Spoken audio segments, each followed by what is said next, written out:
going on, everyone? It's episode 112, recorded on Sunday, November 6th, 2022. I'm John, and hey, Drew. A man goes to see a doctor for his annual physical. The doctor's face is grim, and she says, "Kevin, I have some bad news. I'm afraid you're going to have to stop masturbating." Kevin is astonished. "I don't understand, Doc. Why?" She responds, "Because I'm trying to examine you."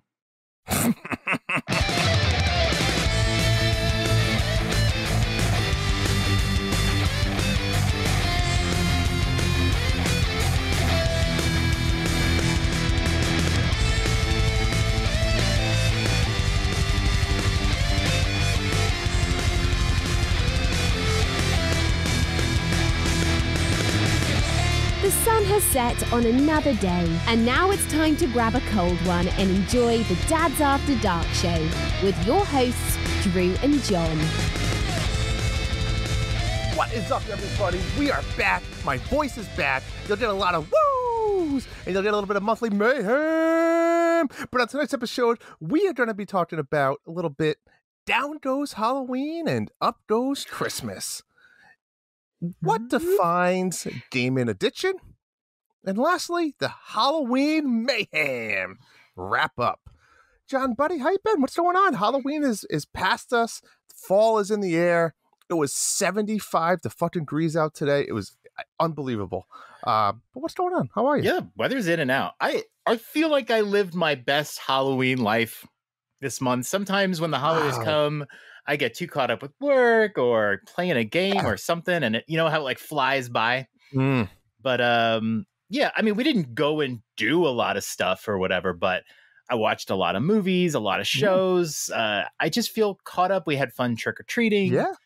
And yeah, decorations are down. Christmas tree is up already. Wow. Yeah.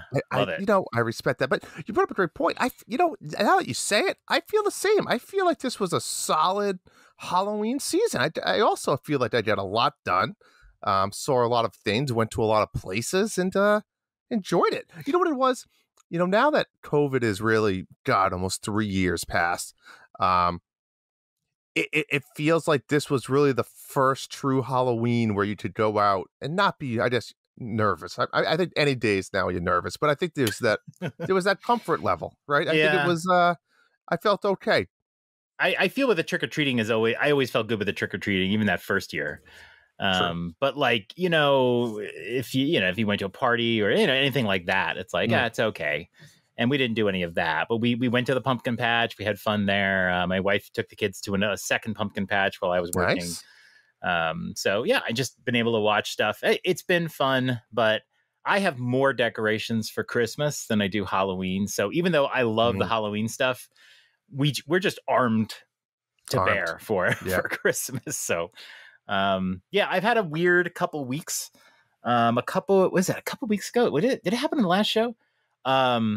Our car broke down. Oh, I didn't know about this. Yeah, our car broke down. It was it was a couple weeks ago. I don't know. I probably didn't talk about it, but yeah, we had Wednesday nights, all my kids, two of them have dance, one of them has taekwondo. And so oftentimes my wife and I will both kind of bring them and then just hang around in the parking lot, play Switch, read, do whatever for an hour. Together, or do you have to go two separate cars? Oh, no, we sit in the same car and just hang out. Usually it's just playing Switch. Not like a hand job or anything? Sometimes. Okay. While playing Switch. It's easier during standard time, let's just say that. That's the point. Yeah. So maybe this week. Yes, we'll say woo, fingers crossed. So my final kid comes to the car and he goes to shut the door and he's having trouble with it. And we're like, "Cedric, close the door," you know? And he's like, "I tried." He's like, it's like he goes, "The power died or something." And I was like, "What?" I don't know. So I go outside and I'm fixing the door and I get back in the car and I go to turn it on and it is not starting. Like it just seems like it's just not powering up. And so we were stranded. Gosh, for about like 10 to 15 minutes, I'm going through the manual, trying to see what can we do? How do I reboot the car? You know, that sort of thing. But to make a long story short, we ended up having someone come and give us a jump and it got us home. Next morning, car didn't start again. I got lucky, though. When we went to bring the car in the afternoon, I did not have to jump it because I did not have jumper cables. I was not aware. I think when I sold my last car, I left the jumper cables in. So I do need to get jumper cables. Yeah. But fortunately, we were able to start the car and then just get it over to the dealership, and that was fine. So did you just need a new battery? Yeah, we ended up replacing the battery. The battery was fairly new. It was from 2020, but I don't know. It's just a bad battery. So, yeah, but you know, I'm glad it's all fixed and whatever. But it sucks when you have all your kids in the car. Oh, yeah. And something's not working. It was like 7 o'clock at night. It's cold. Oh, everyone just wants to go home. You're in an empty parking lot. There's no one around to help you. And listen, why don't you have AAA? Well, no. So we have Progressive Auto Insurance, and we have a 1-800 line. So that's who we called and got the jump. Gotcha. So that part wasn't the problem. But man, your kids look up to you for leadership and confidence, and you're just sitting there like, man, we're fucked, guys. Like, nice. You say, look, be prepared. I have this 1-800 number I call, and we just sit here and keep playing Switch. Right, that's when you take the Joy-Cons off and hand it to the kids and say, let's play a little Mario Kart. Yeah, while we wait for a Progressive to show up. Yeah, it was awkward, but everything went great. The guy came there quickly, reeked of cigarettes, but I mean, he got everything going. That was nice. The other really bad thing that happened to me this week is, last episode, I said that I was joining a new team at work. I was so excited. Very excited. I mean, like, and I was talking to you about this for, almost months. Well, yeah, very excited about it. I worked with this team. We did 3 days of planning and 3 days of me going through code. 6 days, Drew. 6. And on the 7th day, we were brought into a meeting and the project was scrapped. I think this project's been going on for a couple of years now, and the project was scrapped. And they said they're gonna relocate everybody. They're not gonna lay off anybody. Well, thank God. So last week, which was a week after this all happened, I had to contact my old team. They all knew what had happened because they'd heard announcements. And so I had to apply for my old job again. Did you have to interview? I didn't have to interview, but I had to formally apply because it's a big company. You have to go through the process. I get it. It's weird just switching teams. You have to do this. Oh, yeah. So I'm accepted and I might be starting tomorrow. That's all I know. Might be. So, yeah. But it's really not starting. It's just going back to exactly what you were doing before. It's going back. I mean, but like I deleted all my links. I deleted all my permission stuff. It's like a new thing. Yeah, I know. I spent days like refreshing my laptop and I'm so disappointed, but what can I do? I mean, at least I got my job back. Yeah, I guess it could have been worse, right? I mean, could have been worse. So that sucks. So I'm going back to what I was doing before. Not the most exciting thing. I'll make it fine, but like, whatever. I just feel sad. It lasted 6 days. That's it. But I did spend my 9 last business days. I did nothing. Nothing. I never ramped up enough on the project to get work. Excuse me. I did nothing. I played games. I watched movies. I did nothing. Good for you. And until I start my new job, I will do nothing tomorrow. So that was my week. How about you, though? Yeah, busy week. You know, we talked about the beautiful fall and the seasons changing, but man, fuck leaves. Leaves have been brutal this year, John. I've been sending you a lot of pictures and updates, but it's like, as soon as I go out there and blow all the leaves away and clean up the yard, it's like the very next day they're all fucking back. It's brutal. Let me give you a pro tip though for those guys that deal with leaves. When you do like your last mow of the season or right around this time of the year, lower the blade an extra notch. Get that grass nice and low, thinly cut, so the leaves just blow right through your yard. I did. I think in the last few days I had to blow all the leaves 3 times and cut the grass, but I did it in shorts. That's how nice it's been. I got a question for you though. Yeah. As someone from Colorado, I'm in a newer area. We really don't get a lot of leaves right now. The trees are still pretty young, all that. Why do you have to mow? Like, why do you have to pick them up? Aren't they fun? It's like, why don't you just leave them? No, because they're pretty. if you leave them, John, they'll ruin your grass, right? Because Oh. they'll end up dying on that grass area. Then the grass will get no sunlight for a while, and then the winter will come, and it's going to compact. You'll get, I forget what there's a name for it, but it's like you get a dead spot, and it's due to leaf damage. Okay. That You gotta makes clean up sense. the leaves, and it looks nice when you have a nice freshly mowed lawn and all the leaves are off it. I envy you and Hambone with your leaf problem because I just don't have a leaf problem here. You don't. I've It's just, never had a house that had a leaf just problem. think about how much it blows to go out there and like shovel snow. It's the same concept. Mm-hmm. You know, go out there and blow leaves. I mean, it's not fun. Who's this leaves guy you keep talking about? Yeah. It's a dad Anyways, joke. speaking of, so I did a thing this weekend, and I don't know if it's a good thing or a bad thing. I set up my Wii U. Wow. Yeah. Really? Do you remember how heavy the Wii U is? Not the gamepad. The actual, it's massive and it weighs a lot. Brick. Yeah, it's a brick. It is a brick. Hooked it up, no problems. Everything worked completely fine. I even had to put the sensor bar up because I was going to be playing a Wii game. As I'm setting it up, my son finds the game. I have in the basement, I have like a box for every system. So it has all the games, all the accessories, and like the console for that one system. And that's how I separate all my games and stuff. So, if I want an NES, I go to the NES box, everything's there. So I bust out the Wii U, and what game does he pull out of it? Disney fucking Infinity, John. And I almost lost my shit. And I'm like, I don't know, buddy. I don't know if I have all the pieces. Like, no, we do. I remember the toys are up there. Yeah, we have them all. I was like, you want me to set this up? And he's like, yeah. So I set it up. And he played Dad of the Year. He played the shit out of it. But the real reason I set it up, John, was because I wanted to play Lord of the Rings Lego. And I also have the Hobbit Lego. But we went with Lord of the Rings because you got to go Lord of the Rings. So Lotar. When was this? This was Lotar. Saturday morning. Morning. I had no hockey. Actually, we went to the zoo because it was nice. We come home from the zoo. I said, "This is it, buddy. Are you ready? We're gonna sit down on the couch and for a couple hours to play Lord of the Rings Lego on the Wii." He's like, "Yeah, let's do this, Dad." Put it on. Play some. Struggling a little bit. So we play about 2 levels. And he goes, Dad, I don't think I want to play this anymore. Yes. My heart Evan, broke. John. I knew it. My heart broke. And I said, it broke because I said, well, why not? Because you know him, he loves Lego games. So he goes, well, there's 2 reasons. I said, well, what are they? He goes, the first one, he goes, this game's kind of boring. Wow. And that's when my heart really broke. Wow. And then he says, the second reason is because I got to be honest, the game's kind of blurry. I was like, yeah, buddy, that's the Wii for you. Wow. But so, no, and he ended up going back to Disney Infinity, and he was playing it. And that wasn't blurry, or just not. I don't know. He just made me more interested. It didn't look terrible. You know what it was? I think that was a Wii U game.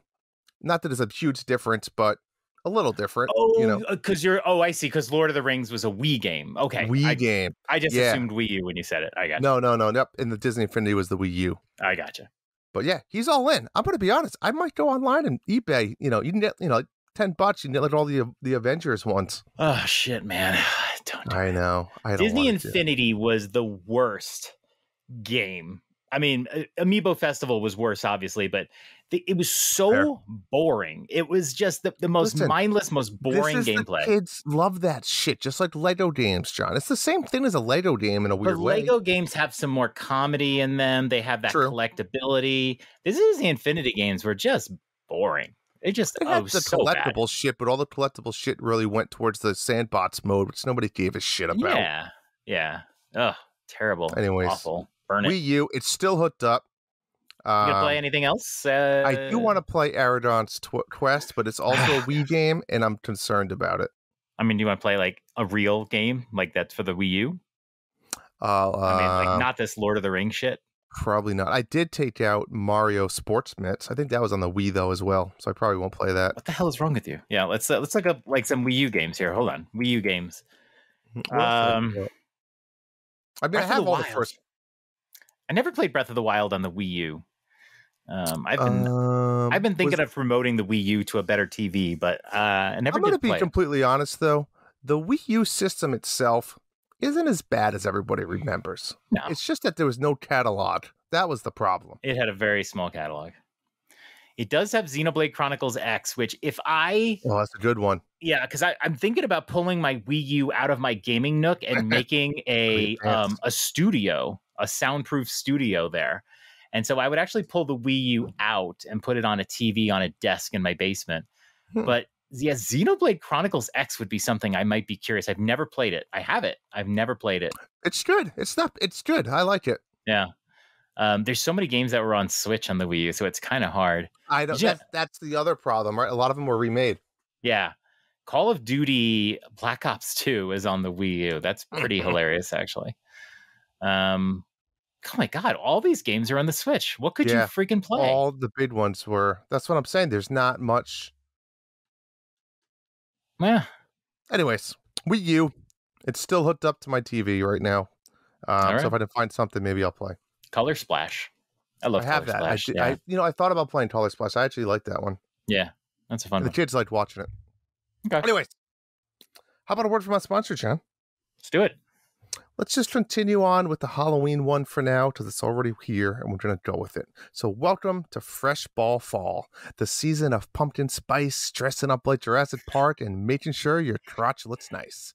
That means sipping cider in a fall breeze, finally inviting your friends to play Mario Kart with you, and using Manscaped products to trim your balls with ease. That's right. Life is strange, and today's show is brought to you by Manscaped, a company here to make sure that your foliage isn't the only thing shedding in its excess leaves on your loved one's face. Heck, even your mom knows it's time to lose the excess clutter for fall. Join the 6 million men and Bob Cousy himself worldwide who trust Manscaped by going to manscaped.com for 20% off and free shipping with the code NINDADS, NINDADS. John, have you been using your rubber loofah? I tried it one time. Yeah. Because we talked about it last time. I'm a bar soap guy, but I did go with it because you ever take a shower and you realize you have no more bar soap? And you're like, the worst. Shit, like I can't leave the shower. And so I have the body wash in there that I'll use. I usually use the body wash as extra for, armpits, crotch, that sort of thing. So it's like, oh, it's loofah time. And I have to say, what I like about it is a regular loofah always feels great when you first use it, but it starts to flatten. It loosens. Quickly. It gets looser, just like a woman. Yes. The more you use it, it loosens up. Right, exactly. Which isn't bad for a woman, but it's bad for a loofah. So it's very bad. So this is nice because it's like what is it? Not an acrylic. Silicone. Silicone, yeah. And I'm a hairy guy. I'm Italian, right? So I was scrubbing through and it was nice and smooth. It wasn't sticking or anything like that. And I know it's going to be good for a long time. I don't know how long. This is new to me, but so I used it the one time. It's a nice little backup plan, but it did a good job. Yeah. So you can't complain about it. And maybe I'll switch to it too. Maybe I'll switch. That's what happened to me. I used it once. And I was like, it's okay. But, I've been using the loofah. I like it. So the loofah was getting loose. It was very loose, John. So I said I had to throw it away. And I didn't feel like I had, you buy like 3 or 4 of them at a time when you buy those things. Do you? Oh, I always buy one at a time. Okay. I didn't know. They're like $1.99. I usually buy 3 or 4 of them. So when I run out, I have one. How often do you change them? I usually go through 1 bar of soap and then I get a new one. I don't know. I would buy a loofah and use it until I found it to be dreadful. Oh, I throw it away every time I change my bar of soap. But anyways, I decided, let me give this Manscaped one another try. Because I have 4 bottles of body wash from Manscaped. I know, they sent us a lot. And perks of the job. I'll tell you what. I fucking love it now. At first I wasn't getting enough suds, I feel like. But I just realized I used three pushes of the body wash, which is a lot. It is a lot, but I have 4 bottles. I can spare a little extra. Yeah. Onto the silicone loofah, and I just want you, like you said, you get the hair. You just maybe start on your chest or somewhere. You get a little bit extra hair, and it's like you get the suds, and then you just start going. It feels nice on the balls. It's great. I like it. I'm sold. Yeah. Yeah, I like the button on the other side. It makes it, easy. It's like a pop socket. Yeah. And it's black, which is interesting because when I started getting the Axe loofah, and it was a black one, and because loofahs are like, they're for women or whatever, but you get the black one. This is for a man. And this one is black, so it's like, mine. It feels like you're just stripping like a black cock and rubbing it all over you. It's fantastic. No? All right. Okay. Let's move on. Let's move on to the bounty board. It's time to look at the bounty board. All right, bounty board. A little quicker than we expected there.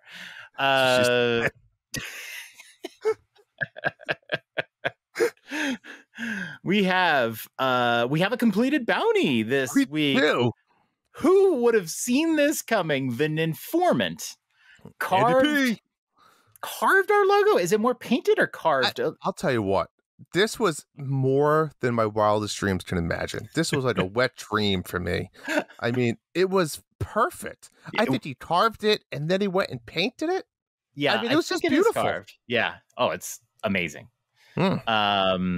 So carved it, a pumpkin, got $10 contributed to his Extra Life campaign as he requested.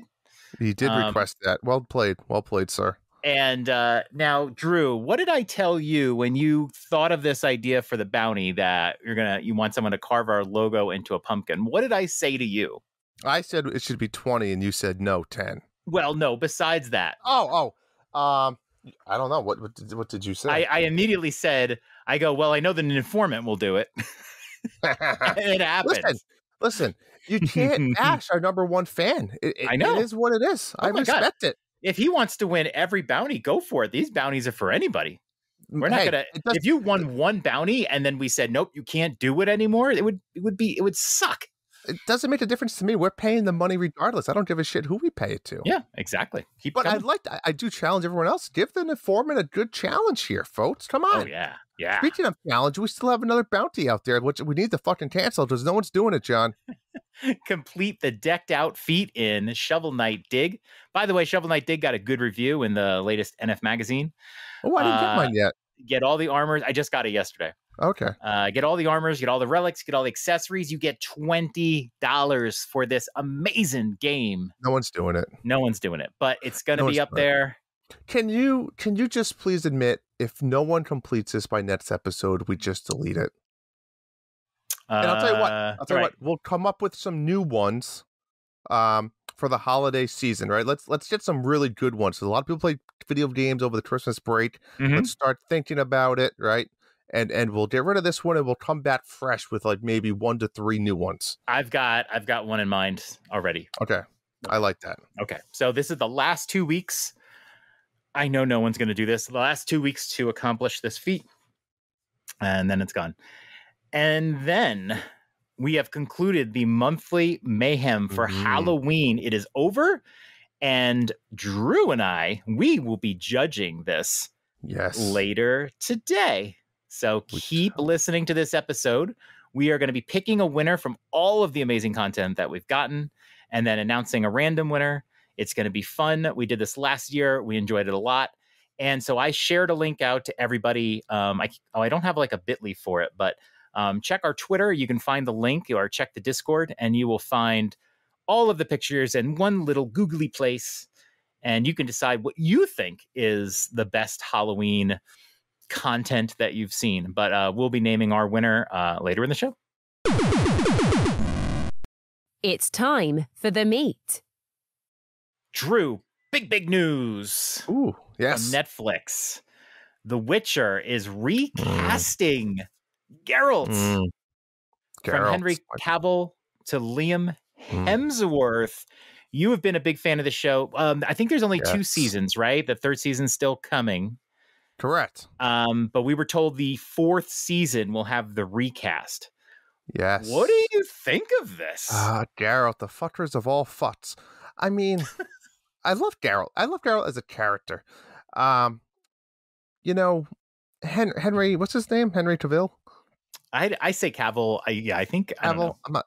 Superman. I had a feeling this was going to happen because about a week before this, he announced that he was DC. He was going back to DC for Superman, right? Right.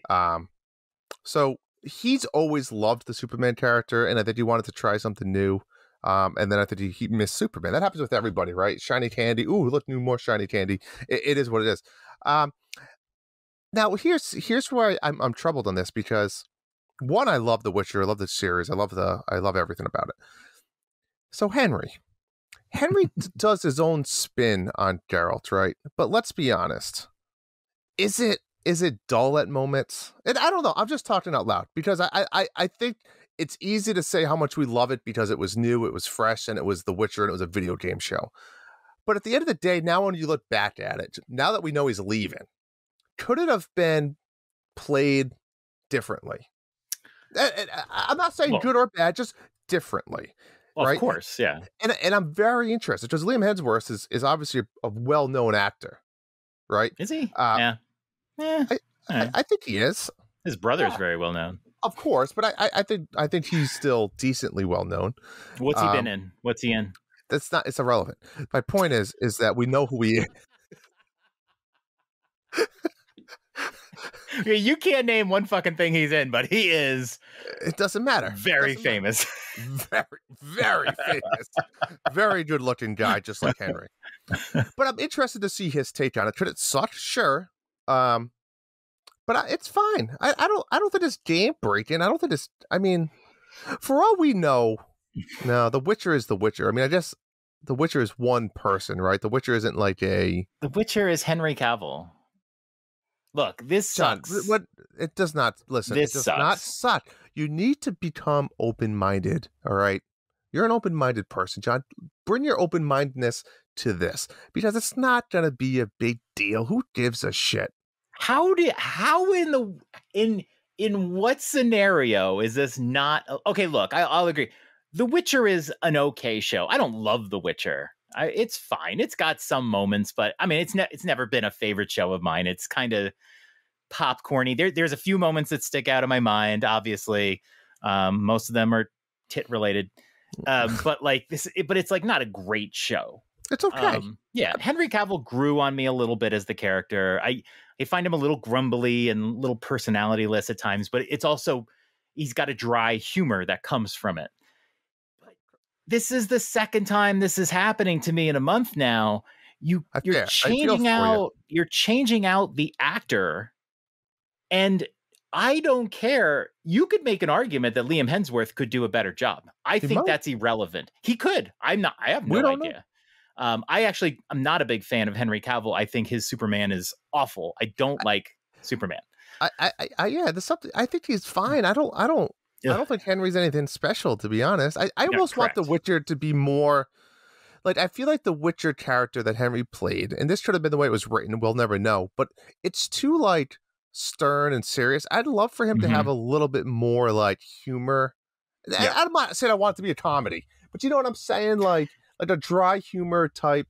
It does have the dry humor, but he's often very grumbly and blah, blah, blah. And Geralt isn't totally like that, but agreed. But I'm going to say is, I'm not going to say Liam Hemsworth can do a better job or not. The problem is we have seen by the time this happens, we will have seen who we see as Geralt for 3 seasons, and they are going to switch out this actor and have him interacting with all of the other characters that are staying in this universe as if this is not anything different for them.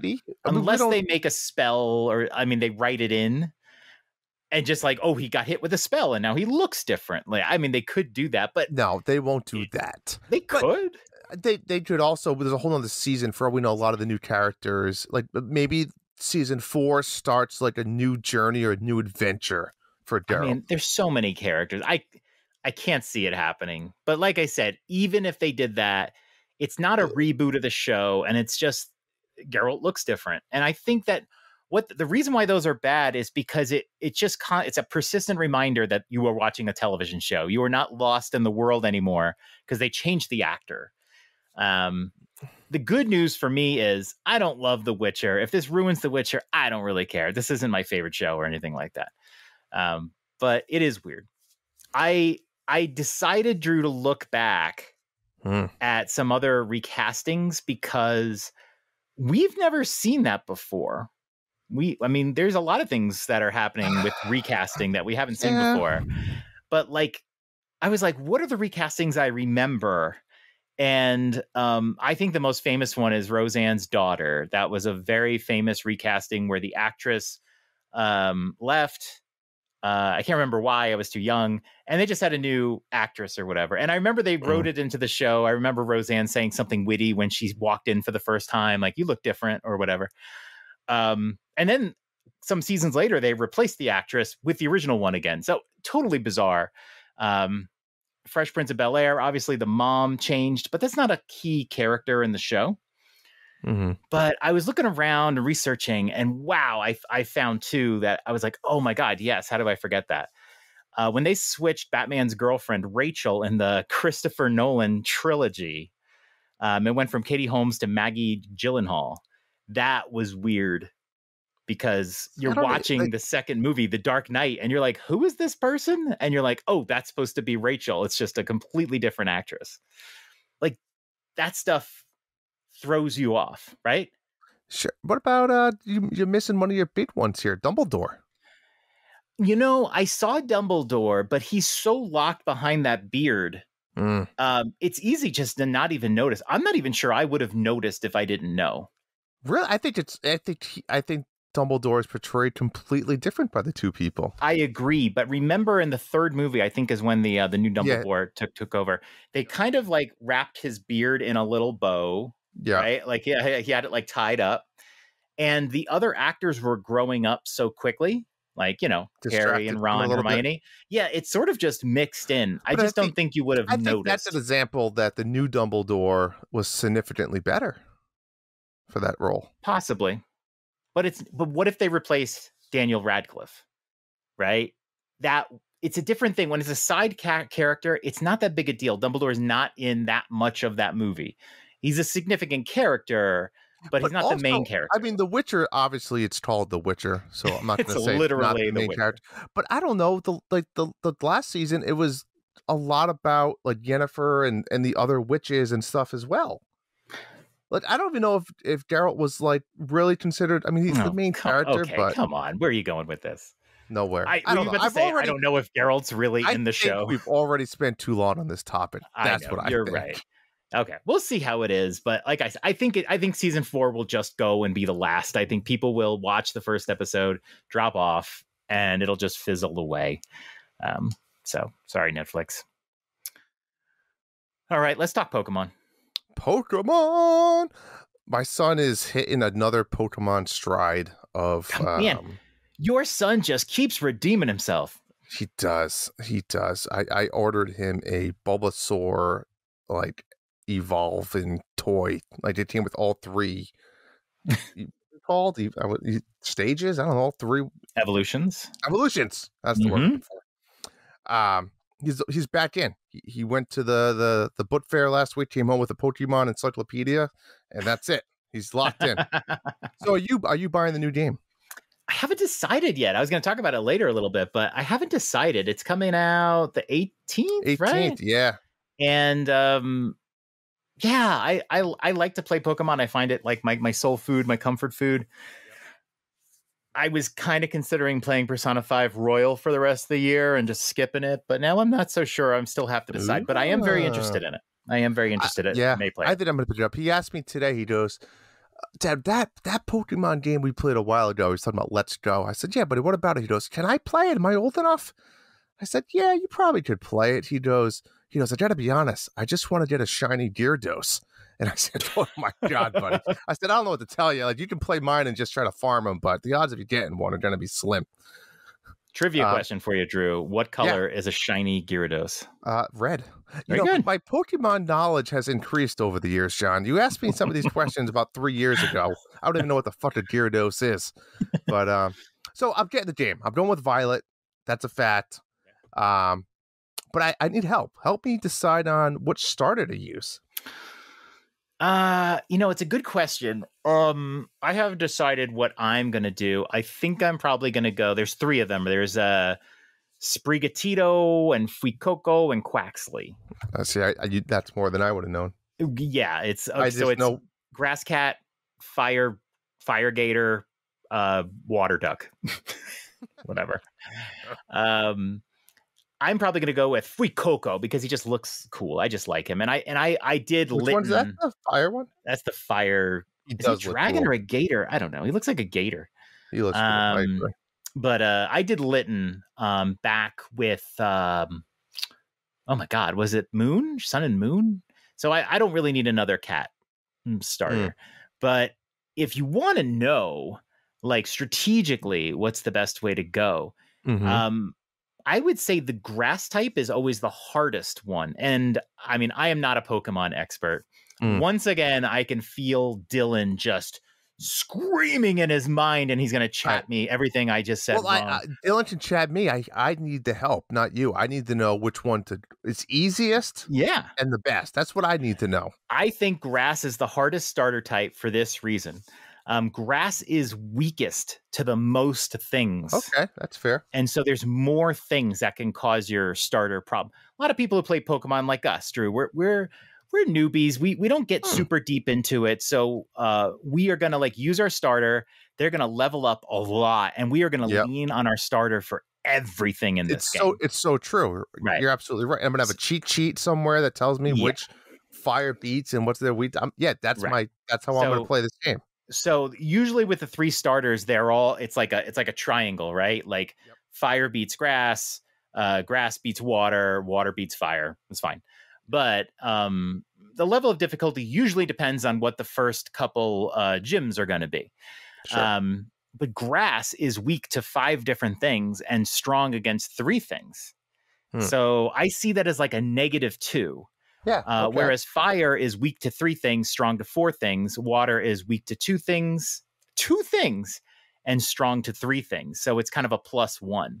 So I would say grass is technically the hardest type, but you know what? You can figure it out. It doesn't mean it's like hard mode or anything. So if you're thinking about matchups, a water type, I think, is a good way to go. That being said, you look at the starters and you go, yeah, but I like Fuecoco. So I'm just going to go with that one. So yeah, let us know. I need to know. Let me know. I'm leading the little fire dragon gator guy is pretty cool looking. He's pretty cool. In the end, I think just pick the one that looks the coolest. I wouldn't really strategize. Well, I guess I need to look at what they evolve to as well. Oh, that's true. Yeah, because you'll spend most of the time with them evolved. Some of them evolve into some ugly things. See, I don't want that. Then I got to look that up. True. All right, I'll look up the water and the fire guy. I really do want to play it. But I haven't. If I do play it though, I'm going to play Scarlet. Ooh, okay. So we can help. We can trade. Look at that. My new buddy Evan. There's only 4 or 6 differences, or more than that. Oh, there's plenty of differences. This one might have more. Yeah, there's usually a lot of types, a lot of Pokemon that aren't in each game. And then I think there is at least one gym that's totally different between these 2 games. Yeah, there's enough of a difference where it'll matter. But it's really just to help complete things and whatever. I wouldn't worry about it though. It's like you're gonna ride a Pokemon in this game to get around. That's why I went with the purple one. That one was more cool. Yeah, he's just I think the Violet is just more of a cool kind of futuristic game. But Scarlet has the female professor. So of course, you sick fuck. I'm in. Well, my son wanted to do Violet, so I was pretty much shoehorned into Scarlet anyway. I'm just trying to justify it. Yeah. No, I hope to join in with you. Nice. What's everyone getting as a starter? Let us know what you're picking. That sounds like a Twitter poll tomorrow. I think it's going to be. I can't. I can do. Or a couple days, like Wednesday. Yeah. Oh, we'll do it. Wednesday. We'll do it. Help us decide. Right. Yeah. Okay, we'll do that. Okay. I would do it, but you never gave me the password, so I can't do it. I'll give you the password. You want the password? I'll fuck it up anyway. So you will fuck it up. Let's not do it. I'll fuck it up. You got to get in before Twitter burns down. It's already burning. Blue Checkamageddon is, I think, already in process. So, yeah, this would be a fun time. What was this tweet the other day? Something like, "I support freedom of speech unless it's against me" or something. Well, no, the problem is that people are switching their names on their accounts that have blue checks, and it's now going to be really easy to get a blue check. You just pay $8 and you got it. So the Dads After Dark show, we could have a blue check tomorrow. What, $8 a month? $8 a month. Fuck it, let's do it.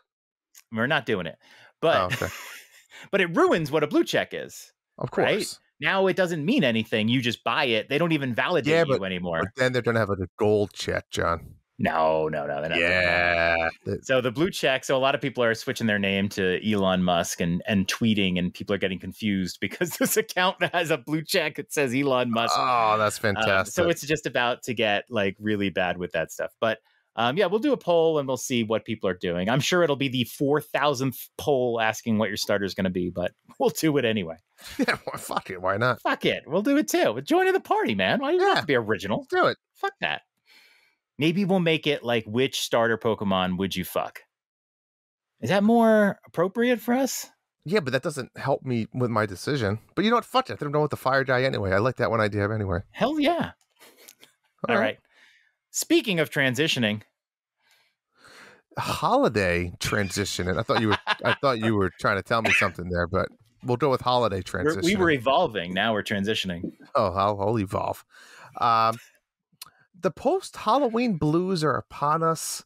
I have some questions about jack-o'-lanterns. Because I feel like I make a pretty good jack-o'-lantern, right? Pretty clean, pretty crisp.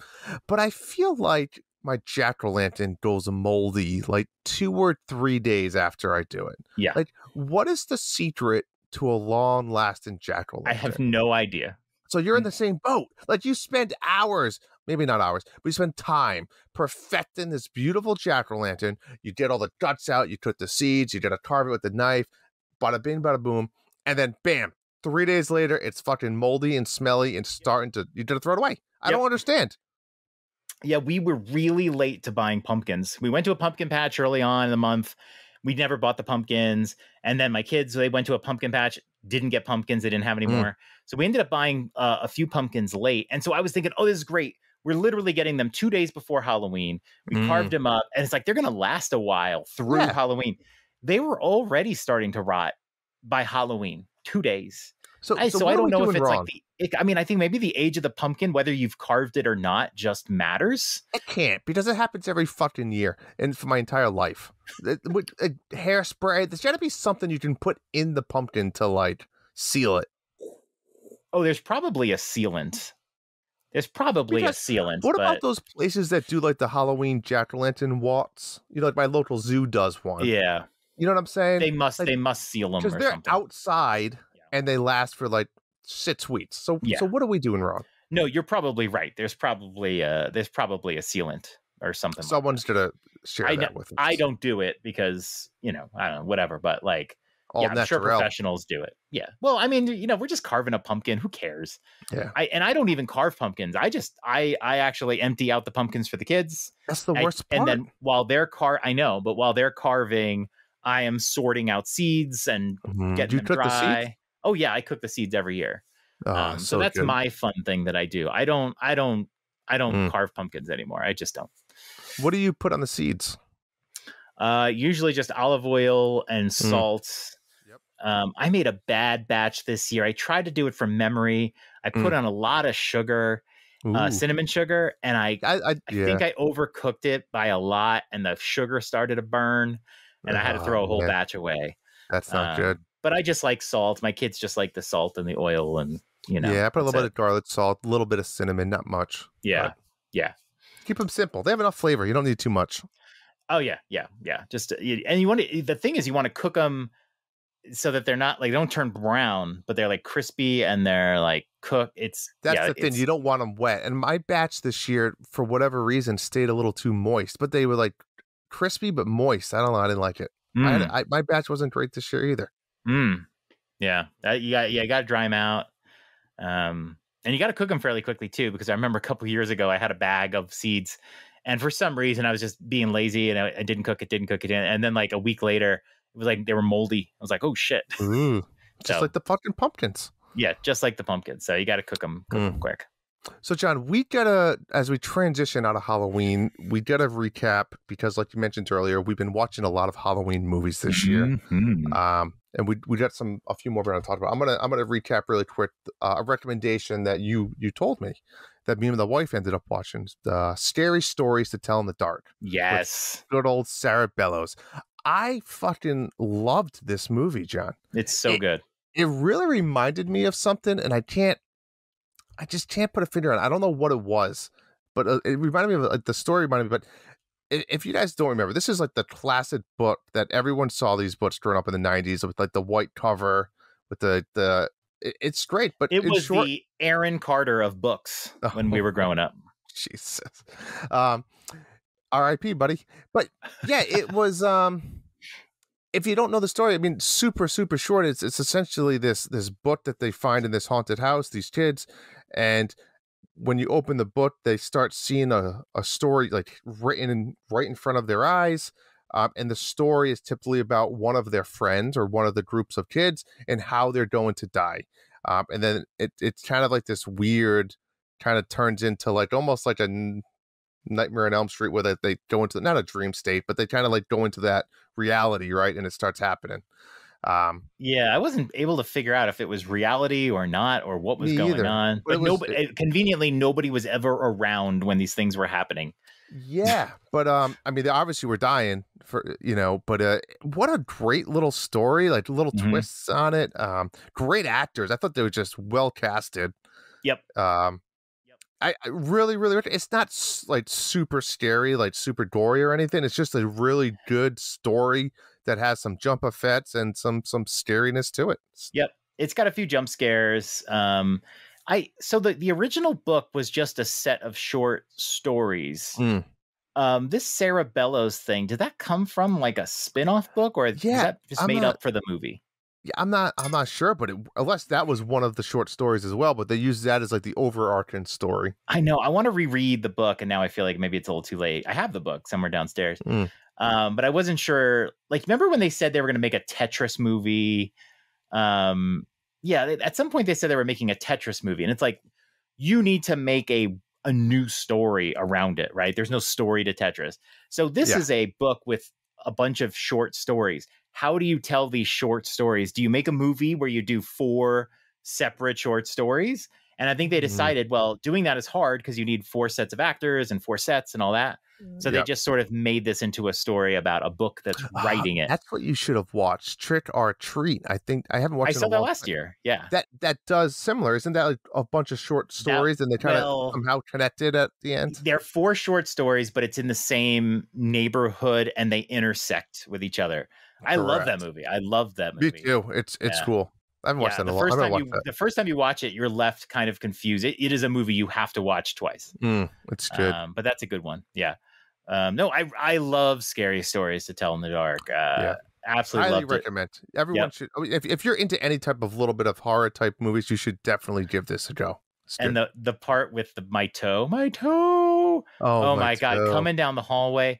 That was my nightmare when I was a kid all the time, right? You ever like not want to open your bedroom door because I had a hallway that went down from my room all the way down the hallway to my parents' room. And if you open up that door, you didn't know what was like waiting right by the door, or you want to look down the hallway and see what's down there. And like that just, oh God, that regurgitated. But how about the spooky fat monster thing that just fucking. The one, was it the one that ate? I mean, he just kind of hugged them and it just devoured them. Yeah. There was a lot of good stuff. It's such a good movie. It's so good. I'm glad you watched it. Me too. I didn't have as much luck. You did not. I told you this before you even. I said don't do it, and you did it anyway. So what did you watch? The Ring 2. I'm sorry. You just shouldn't have done it to yourself. Well, in case nobody knows, I watched The Ring for the first time, I think last year, and I was like amazed. I was like, what a great horror. I mean, that was like great because it had a great story. I love Naomi Watts. Yeah, different. Yeah. Yep. Oh my God. And the scenes with the girl are like really good. Like, I mean, when she's coming out of the TV, holy shit, what an effect, right? And I was so disappointed that The Ring 2 wasn't available in streaming. And then this year I stumbled on it. So I was like, oh, awesome. Let me rewatch Ring 1. And of course, that's not streaming anymore. So I watched The Ring 2. It is a direct, kind of a direct continuation. Yeah, it's pretty much. sometime down the road, but it's the same actors. It's not like a new family or whatever. And so like her and her son have moved on with their lives, and they're living in a new town. And this creature thing, I don't know if the girl has a name or whatever. There is a name. I can't remember what it is. And she like kills another person. And then so she's the original woman is a journalist, newspaper editor or whatever. And she investigates and she finds out, oh my God, this is what attacked me and my son. And cool. Let's go. Let's see what happens. But man, it was just so much more boring. A lot of chatty chat. I think the effects weren't as good. I didn't like the ending. I didn't like much of anything in this movie. I came to learn after that the original, because this is a Japanese movie, The Ring came from Japan. Yeah. Japan or Korea? Yeah. No, Japan. The original Japanese director of the first movie and the second movie for Japan directed this movie for America. He didn't do the first Ring movie, but he's done the second movie. And I don't know. For whatever reason, I just didn't like it as much. It wasn't as scary. It wasn't as good. The story of the first one made so much sense, and I felt like it had an ending. They really should have never even made a Ring 2. This one was just like chaotic and weird. I didn't enjoy that. I did watch The Watcher on Netflix. This was the #1 trending show on Netflix and happens to star Naomi Watts. I love Naomi Watts. I know. And this is a bit of a different one. This is based on a true story about these people who move into a house and they start getting these letters from someone, they don't know who it is, saying that he is watching their house, and he starts pointing out details about their family. He's clearly like watching through a window. He knows about this family, but they don't know who it is. It's really creepy. And, that's the basis of the real events. So these events have never been solved. This is something that happened, I think, in 2017, 2018 in New Jersey. So it's based on a true story, but there is so much added to it in this show. It's absurd how many things, if you watch this show, don't get the idea that this is exactly how things happened in reality. It's not. So I thought it was a really good show. It kind of turns into a crime drama. Every episode is like, who's writing these letters? I think I know who it is. And then the next episode, it's like, well, it's not that person, but I think it's this person. And it kind of has that sort of feel. I think it's 7 episodes and it was really good. I really enjoyed it a lot. And then of course, after you start looking at the real events and you start going, oh my God, that didn't happen. That didn't happen. But just enjoy the show. It's loosely based on reality, but just enjoy it for what it is. Don't try to tie it to the real world.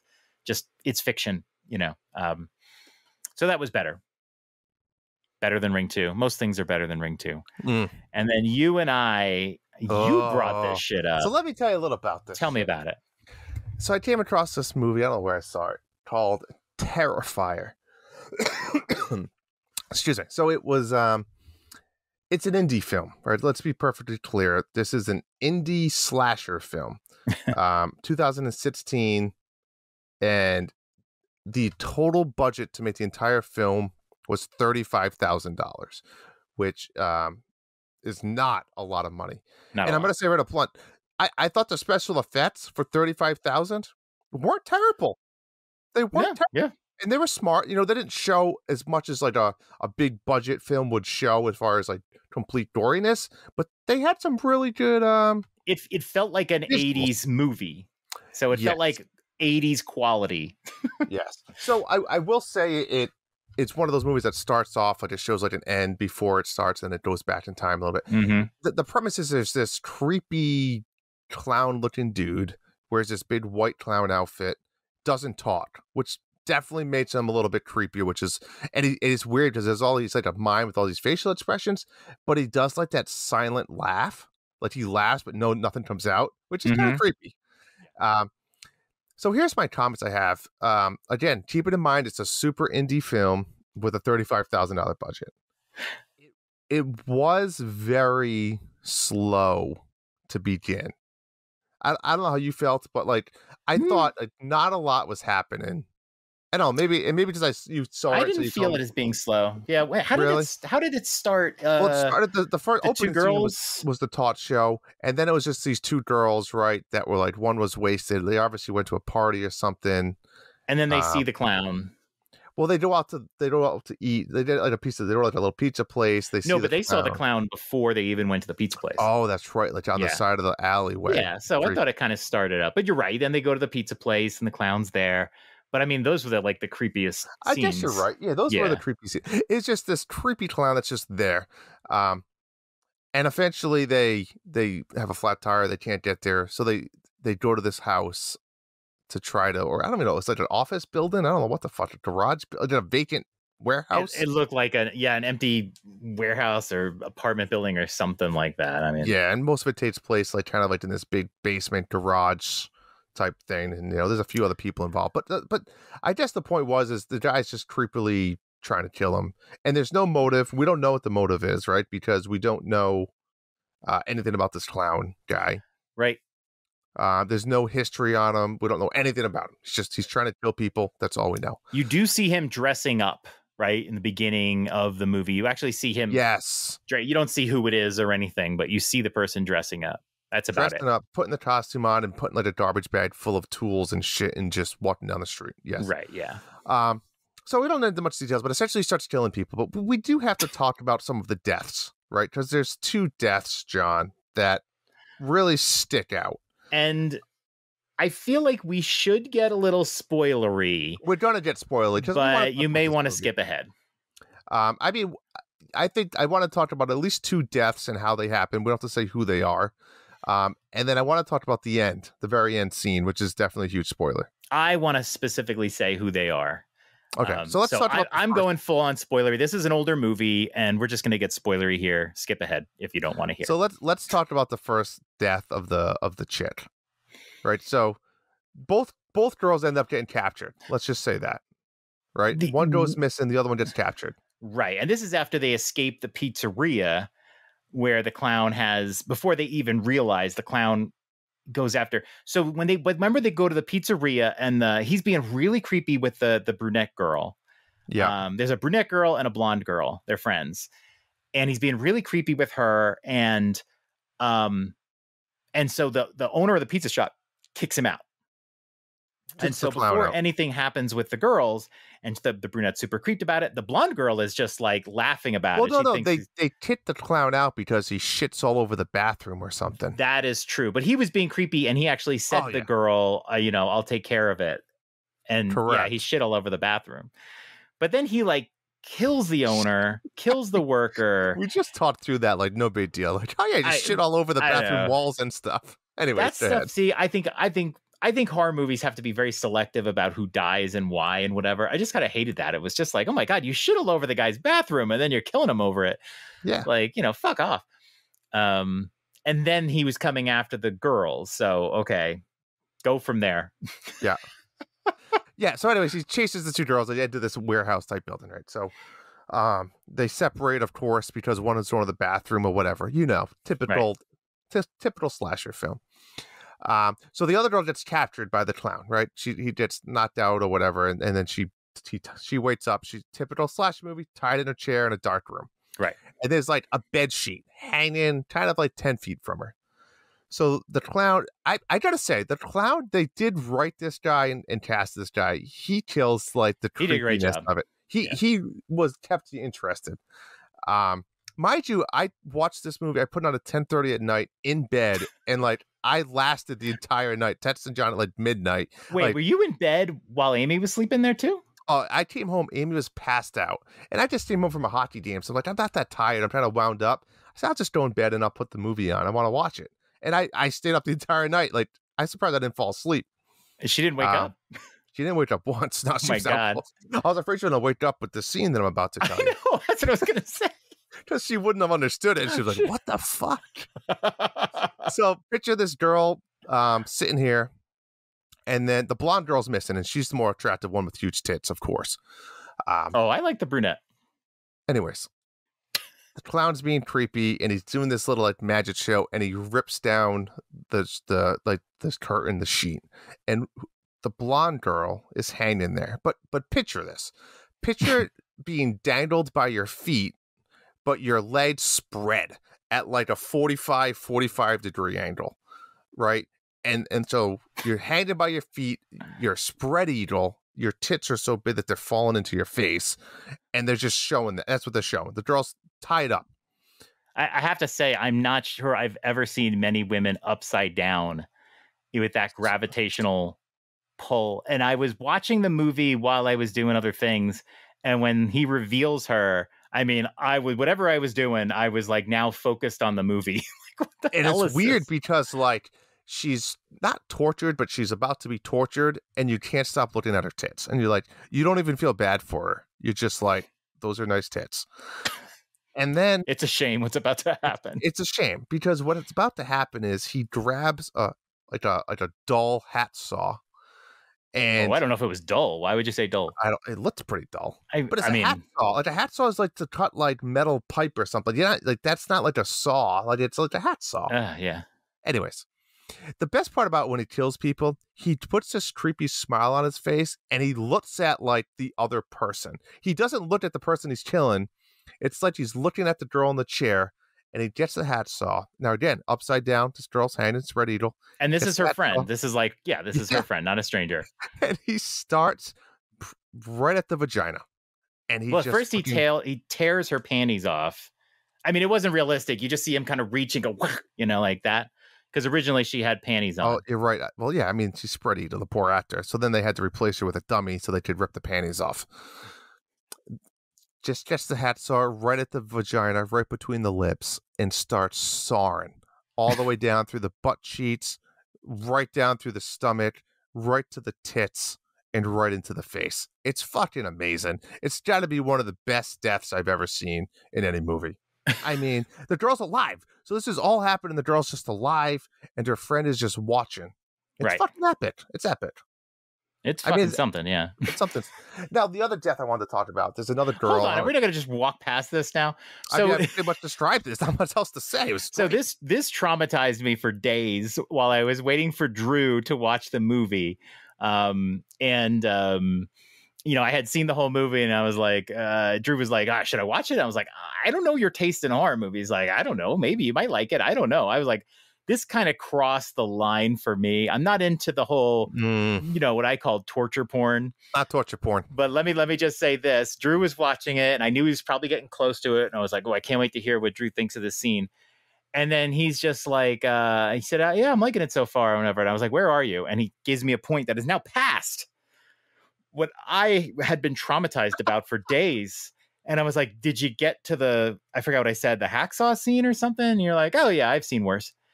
And it's just like, wow. Like, I mean, I'm still like, it still goes around in my head. Like, holy shit. Because it's just like the fact that like her friend's right there, and what a way to die. And oh my goodness, like awful. Yeah. It was awful. It was great. It was great. I mean, I enjoyed it. I enjoyed fantastic. Great. So the other death we didn't talk about. There's a third female. She's not that attractive. She's not supposed to be attractive. She plays a crazy woman who just happens to be living in the basement of this weird building. Oh, yeah. I forgot about her. Yeah.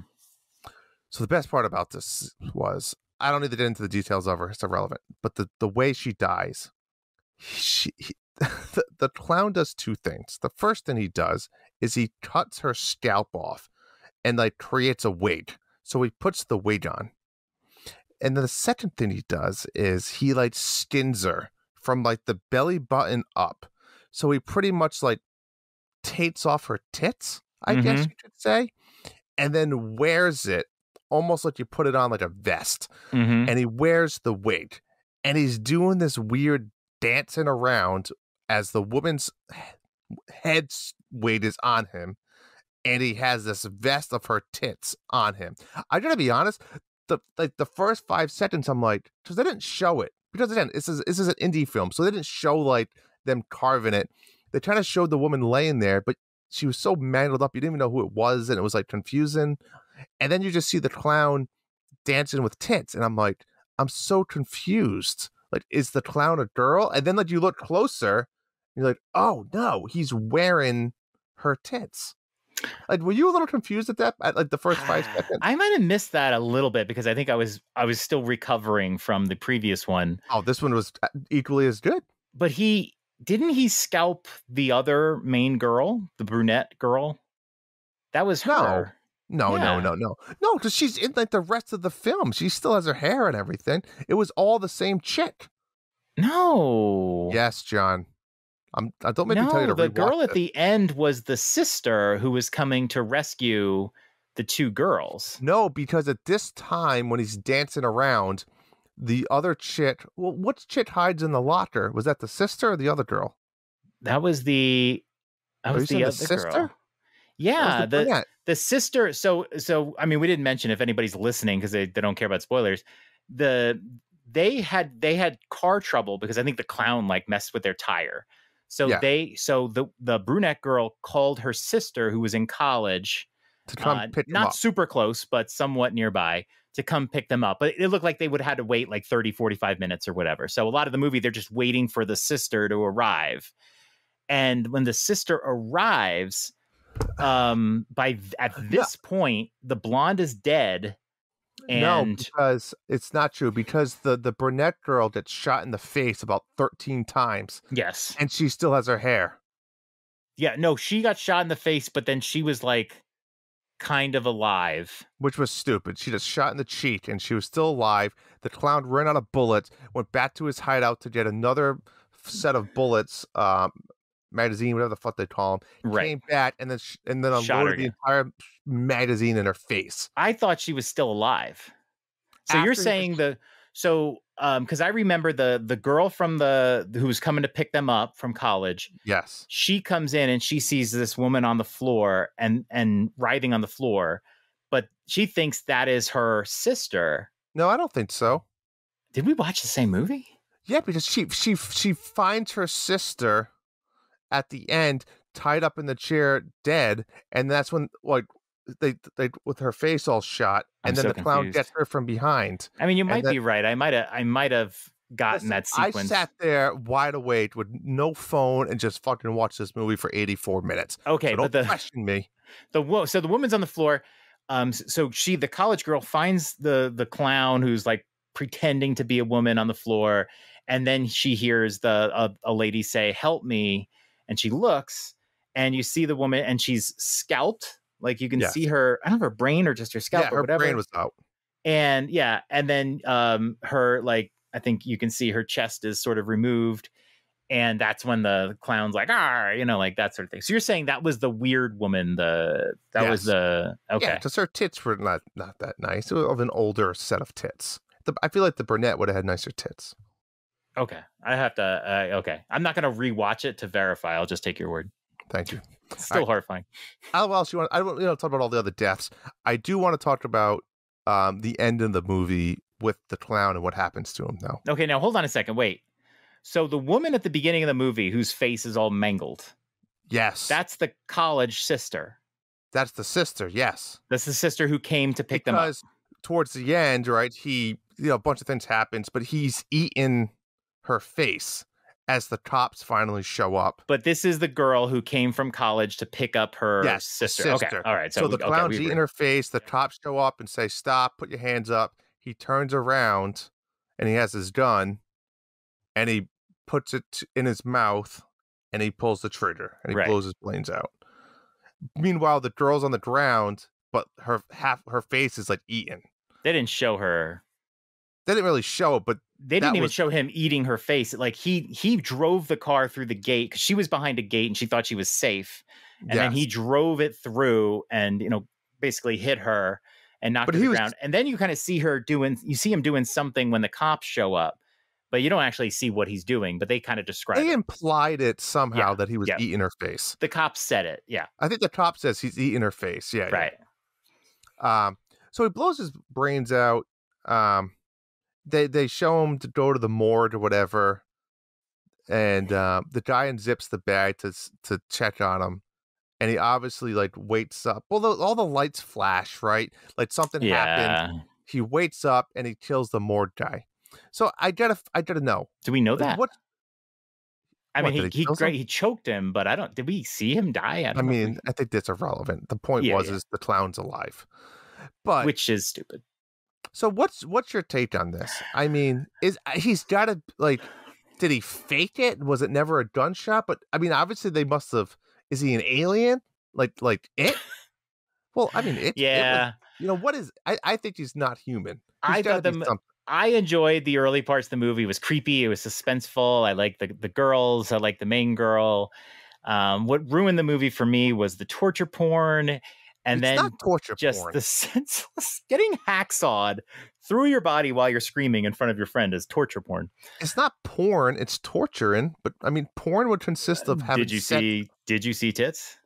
Were they upside down? If I look at a naked woman, that's not porn. Whatever. But that it got just a little disturbing, and just people barely alive with your scalp ripped off. To me, that's. When I watch a slasher, I don't watch a ton of slashers. But when I watch a slasher, I just give them a stab or a suspenseful or a jump scare kill. Listen, if they did that, John, we would never have watched this movie. This movie got recognition because of all these weird and crazy deaths and shit like that. But hold on, there's more to talk about that. I want to know what your take is on this clown. How is he still alive? So that's what I was getting to. That I just thought it was a crazy guy. And when he kills himself at the end, I'm like, oh, I wonder if he knew that would happen and he had a device on his head, and so he just pulled the trigger. But whatever, they're cops, they should know what's going on. Well, they have to check if he's breathing and stuff before they put him in a bag and all that. And maybe they don't. Maybe you see somebody shoot themselves through the head. Maybe you don't check the pulse. I don't know. He was in a body bag, all that stuff. He ends up in a morgue. I mean, it's just bizarre. He's not breathing. And now he's like some supernatural thing or whatever. He's like a Jason who can't die. So it goes from just a crazy guy putting on makeup to what is this thing? Now there is a second movie. I haven't seen that's what I want to talk about. And I love how the morgue was definitely somebody's basement that they painted white. Because it was the little windows up top. It was definitely a basement. Yeah, that is not a morgue. No. So yes, so the whole reason I found this movie is because there's a Terrifier 2. And Terrifier 2 somehow made it all the way to the movie theaters. And I just looked. This movie was made for a much bigger budget. Yep. $250,000, which again is still considered an indie film. But John, the crazy part is Terrifier 2 has currently made $10.1 million in the box office. Yeah. It's a new horror movie, yeah. It's a direct sequel. It takes place, I think, 1 year later. What I think they need is a prequel. We need to know a little bit more about this clown and where he came from. I'm sure we'll get a prequel at some point. That's what we need. I'm all in. I can't wait. I'm locked in for this one. I look forward to you giving me a very a synopsis of what happens. I will say that Terrifier 2 did. I'm not going to watch it now. Why would you think I would watch it after what I just said? It's not it's just not my kind of horror. It's just not my kind of horror. Me. Do it for me. But Terrifier 2 got much better Rotten Tomatoes reviews. The first movie actually did not review well at all. I think it's a little below 50%. It doesn't review well. This movie is in 85% or something like that. So most people agree with me on the first movie. Oh, okay. Look at here you go. So they started a Kickstarter called Indiegogo, same thing but for movies, and they had a goal set for $50,000, and if they raised it, they were going to go make the movie. And they raised $250,000, so that was what their budget was. Okay, that's I mean, they can just keep doing that probably.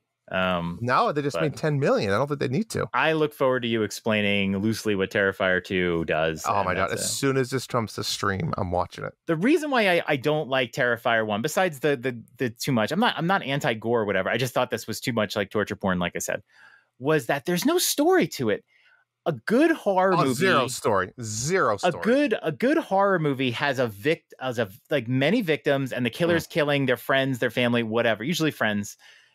And then there's someone who kills the thing at the end, right? Agreed. That's what, and it was the two main girls die, the pizzeria people die, the guy that's helping out, the pest control guy, the pest control dies, and this poor girl who was just studying for a fucking final and had to be bugged to go pick them up She ends up completely maimed and whatever. Her life is essentially over. Eaten off. Her face is horrifying in the beginning. And what happens? And the guy's still alive anyway, and he killed the morgue person. Like, there needs to be a hero.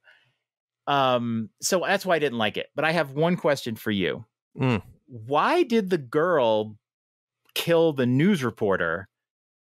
Remember, she kills the journalist. So in the beginning, the journalist is asking questions, and she's kind of talking to her friend after, and she's kind of saying how horrifying she looked, and she's being really mean about it or whatever. But the woman, the dismembered woman, is actually she's like hunting this journalist, and she ends up putting her doing the thumbs in the eye thing, which, by the way, I can't stand seeing that. Yeah, is like really destroying her face up, so she would have the same malady, I guess. I don't know but why? She turned into a killer all of a sudden. Right, I don't and they never go back to it. Like, it's just like, well, why did this girl kill? Is she just disturbed or whatever? I don't know. Maybe they wanted people like us to discuss it. I just felt like there was no story there. Like, okay, everyone's dead. Cool. They really made it seem like the original brunette girl was going to be the hero, and it never happened. So, all right, we got to move on. We spent an hour on that. I'm sorry. We spent way too long, but when is it okay to put up Christmas lights? Today. All right. Next story. I want to talk about gaming addiction, and I think this is something we've probably brought up a time or two. I find the topic fascinating, but it is born from a tweet from Mr. Kit Ellis. From Kit and Krista Show. And it was just a fascinating tweet to me. His tweet was, with mobile games, sometimes it can be hard to tell if something is fun or just made to be addictive. Marvel Snap is legitimately fun. Now, I haven't played Marvel Snap. I know you haven't played Marvel Snap. I know a lot of people are playing Marvel Snap, and I bet you Marvel Snap is really, really good. We are not going to talk about Marvel Snap here. We're not. A lot of people are having fun. That's not what this is about. What this is about, and what I'm bringing up, is this idea that Kit is talking about, that sometimes it's hard to tell if a game is addictive or fun, right? And this is a question that comes up because oftentimes I'm playing games, you're playing games, where you're like, wow, I'm playing it. I played it for 2 hours. I played it for 4 hours straight. I played nothing but that game all weekend. And sometimes it's just because it's addictive. You're just trying to solve a set of goals, and you're not really having fun, but you just want to keep playing it. And I think it's fascinating to me. And the first thing that came to my mind was Disney Dreamlight Valley. Is this a game that's fun? We know that Nick from Game Pass News is playing a ton of it. I mean, he's playing a ton of it. Really? Yes, he is playing an obsessive ton of it. Good for him. And he loves it. He's enjoying it, whatever. Oh my God. What the heck was that? My phone is just like, is it an Amber alert? That was a notification? My God. My phone just freaked out. Sorry. So the first thing I said to you is your family's playing Disney Dreamlight Valley, right? I think primarily your daughter, but your mom, your wife is helping out. She is. And then I asked you, I said, you need to ask Amy and Zoe this question: is Dreamlight Valley fun or just addictive? And I did. I asked them both. They were both sitting right there when you talked to me about it. So what's happening is Zoe likes to play and explore. She likes to change her costume. She likes to decorate her house and talk to some characters here and there. Mm-hmm. The problem is Zoe doesn't do any of the fucking quests. So she doesn't get any of these new things. So that's when Amy has to come in and play some of the quests at night. So they both have a very different dynamic to what they've been playing. Mm-hmm. So I asked Amy the question. Amy's answer was, I said, is it fun or is it addictive? She says a little of both. And her problem was, this is a quote, Ursula and Remy go to sleep at night and I can't do their quests when I play at night. It's annoying. So it's addictive that I have to play now, meaning during the day or before sunset. But I enjoy playing a little bit here or there at night while relaxing. So I think this is the game, you can pop on, you can kind of watch TV and go do a quest or go farm something. But it definitely has that addictive element when you're logged in on at different points in the day just to complete a quest. Mm-hmm. So I see that element. I asked Zoe, her set words were, he, it's fun. So I don't know. She's 8 years old. again, she's not playing the game like it's supposed to be because Amy's doing the shitty part of it. Um, I see both sides of it. It's no, to be honest though, it's not much different than like an Animal Crossing game, right? I mean, at what point is an Animal Crossing game fun, or is it work that you have to log in and do those things? I think you brought up a point with the addictive part. You know, is it addictive or is the game sucking you in, right? And I think nowadays a lot of people can refer to like a battle pass. Is it fun or are you just playing because you want to complete your battle pass, right? And if the answer is, oh, I want to complete my battle pass, you know, I hate to say it, I hear Marty and Justin say it a lot. I did to complete my battle pass, but like they never say I need to complete my battle pass because I want this costume. They're just saying I want to complete my battle pass. Do you know? I think that's a big difference. Yeah, it like because you can get to a point where it pays for your next battle pass, and so you want to feel like you're not putting money into the game, that sort of thing. Yeah, but that's the only reason you're not doing. But again, if you just keep doing it to get the free battle pass, like for what reason? I mean, how many costumes does one need? I think this is an interesting because I mean, from what I hear from Marty and Justin, I think they have fun with Fortnite too. Don't get me wrong. Like I think it's both with Fortnite. I think at times, yeah. Yeah. I definitely think everybody has played games where you're just servicing the addiction part of it. And if it's interesting to think back to like all the games you played and you go, did I really enjoy that? Or was I just addicted to completing quests or finding all the items, things like that? In fact, I wanted to bring up like my log for this year while I talk about it. Because I'm kind of going through it with Persona 5 Royal right now. I'll talk about it more about gameplay wise later, but I played 80 hours of this game on PlayStation. That's when it used to only be there, like just a few months ago. And now it's on Switch, and I'm playing it on Switch because I never played the Royal version. But most of this game is the same game. So I am playing it to see what the new elements are, but a lot of it is the same. And every day I'm like, okay, when am I going to, like I'm not committing to like getting through the entire game because it was 80 hours. I don't want to spend 90 hours, but every day goes by and I'm like, I think I'm done with this game. And then the next day I pick it up and I keep going and I keep going because there's so many little things to unlock and get in this game. And I'm not sure if I'm enjoying it or not. I'm not sure if I'm like, but I just want to get to the part where you unlock that one town and then you can go to that one diner. And then you can, start eating some burgers and like, I don't know if I'm enjoying it or not. So I just find it fascinating. I just want to look through real quick the games I played this year. Holy shit, I played a lot of games. So while you're looking that up though, yeah. would you say there's a difference between addiction and like willpower to finish a game? Right. I mean, obviously, I think back to like Pine and some other games I feel like I powered through. Like, I don't know if I'd say I was addicted to it, but maybe I was like addicted to the completion of it. And I'm not saying 100% completion, but just like the addiction to like, I want to and I need to finish this game. Yep. Do you know what I'm saying? And I think that's a different type of addiction than just saying like they sucked into the battle pass type system or the farming techniques where a game is designed to be addictive, right? So I think there's games designed to be addictive, but then I think there's also like the user addiction. Like for example, I hate to say it, like my son is addicted to like playing Lego game. He's just addicted to playing video games, period. But I think that's the difference too, right? Is it can be user based, but it should also be game design. Right. I think there's two types of I think Lego games are supposed to be fun, but and it can change as you're playing the game. It could start off being fun and then just become addictive. But there is that element. Remember when we were doing the Skywalker saga and we were like, get all the Kyber bricks? Yeah. How much of the time that Ibicel was trying to collect all the Kyber bricks was he really having fun? Right, very well done. How much of that was just addiction to try to get? Certainly wasn't doing it for the money. But I think that's my point, though. It's an addiction to like succeed at something, right? Because that's not to get everything. I don't think the Lego game purposely designed it as an addiction to finish it. Mm-hmm. Right? No, because you can play it and not do the Kyber bricks. Just enjoy the story. Yeah. But I think when I think a game requires you to play the game within certain time frame, whether it's you have to farm, you have to go online to do a quest during the day or at nighttime, or Mm-hmm. you only have 90 days to complete this battle pass, or whatever it might be, that's built into the game design.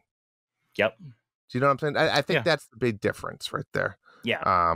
But it can very quickly be that you're not having actual fun, but you're saying like, oh, I do nothing but play this game every day. Correct.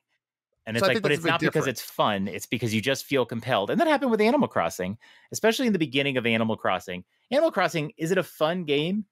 Yeah. I mean, yeah. But a lot of playing Animal Crossing is, especially early on when it first came out, is every day going in because you're trying to get the ladder and you're trying to get this, and you have to go in. And then even on the old like Dad Crossing show, you'd hear some of the hosts say, I'm doing my dailies. I come Correct, in, I yeah. got to do my 3 tasks or whatever. And you can tell they're not having fun anymore. Now it's an addiction because you have invested so much time into that character. It's hard to walk away, right? All the people who play World of Warcraft. What was the game you played a ton of on mobile? Was that League of Legends or On my phone? No, you played, some game like obsessively before I knew you. On my phone. Mobile? I don't know. Maybe it wasn't mobile. I don't know. What was a game you played obsessively for a while? I used to play like Clash of Clans and stuff. That's it. Clash of Clans. Yeah. That's when you play a game like Clash of Clans or World of Warcraft or whatever, sometimes you have put so much time into your character, even if you're not having fun, you can't let it go because you've invested all of this time. So like I watched like Michelle do her dailies in Animal Crossing every day for months as she waited for content. She wasn't having fun, but she felt compelled that she had to do that.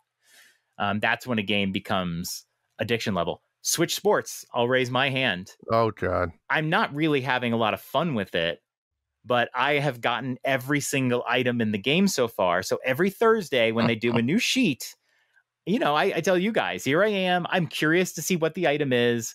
Most time it's not something I care about, and I just finish it up. That's the game designed addiction, right? I think when it's a user-based addiction, you truly are having fun. But if it's a game designed addiction, I think you don't even realize and you feel obligated to do it.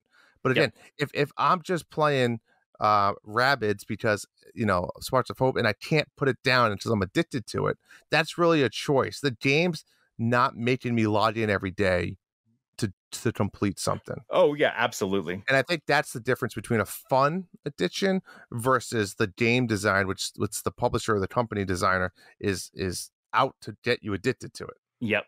And but I think it's involved. I think it's a good question to ask yourself. Right now, there's a lot of people playing Marvel Snap, and from everything I hear, it's a really fun game. But I also hear people say, "I'm level 90, I'm level 60, I've done this, I have all of these cards are here," and you're starting to see like. They probably started having fun, but they are playing a lot because they're trying to stay ahead of their friends. When you get a high level early on, you keep playing to like stay ahead because you feel like advanced. Yeah. And that's a game I'm going to be curious to see. When I play Slay the Spire, I'm playing it for fun because I kind of suck at it anyway, but I'm not trying to accomplish anything or finish an achievement or anything like that. I know I'm having fun because that stuff isn't even there in the game. But like, here's another example: Shovel Knight Dig. Loved Shovel Knight Dig. Really fun game. Once you beat it once, there's no motivation to beat it again, right? Like when you play Slay the Spire, you beat Slay the Spire, then you can try different ascension levels, different characters. Shovel Knight Dig, there's not a lot of incentive to beat it again.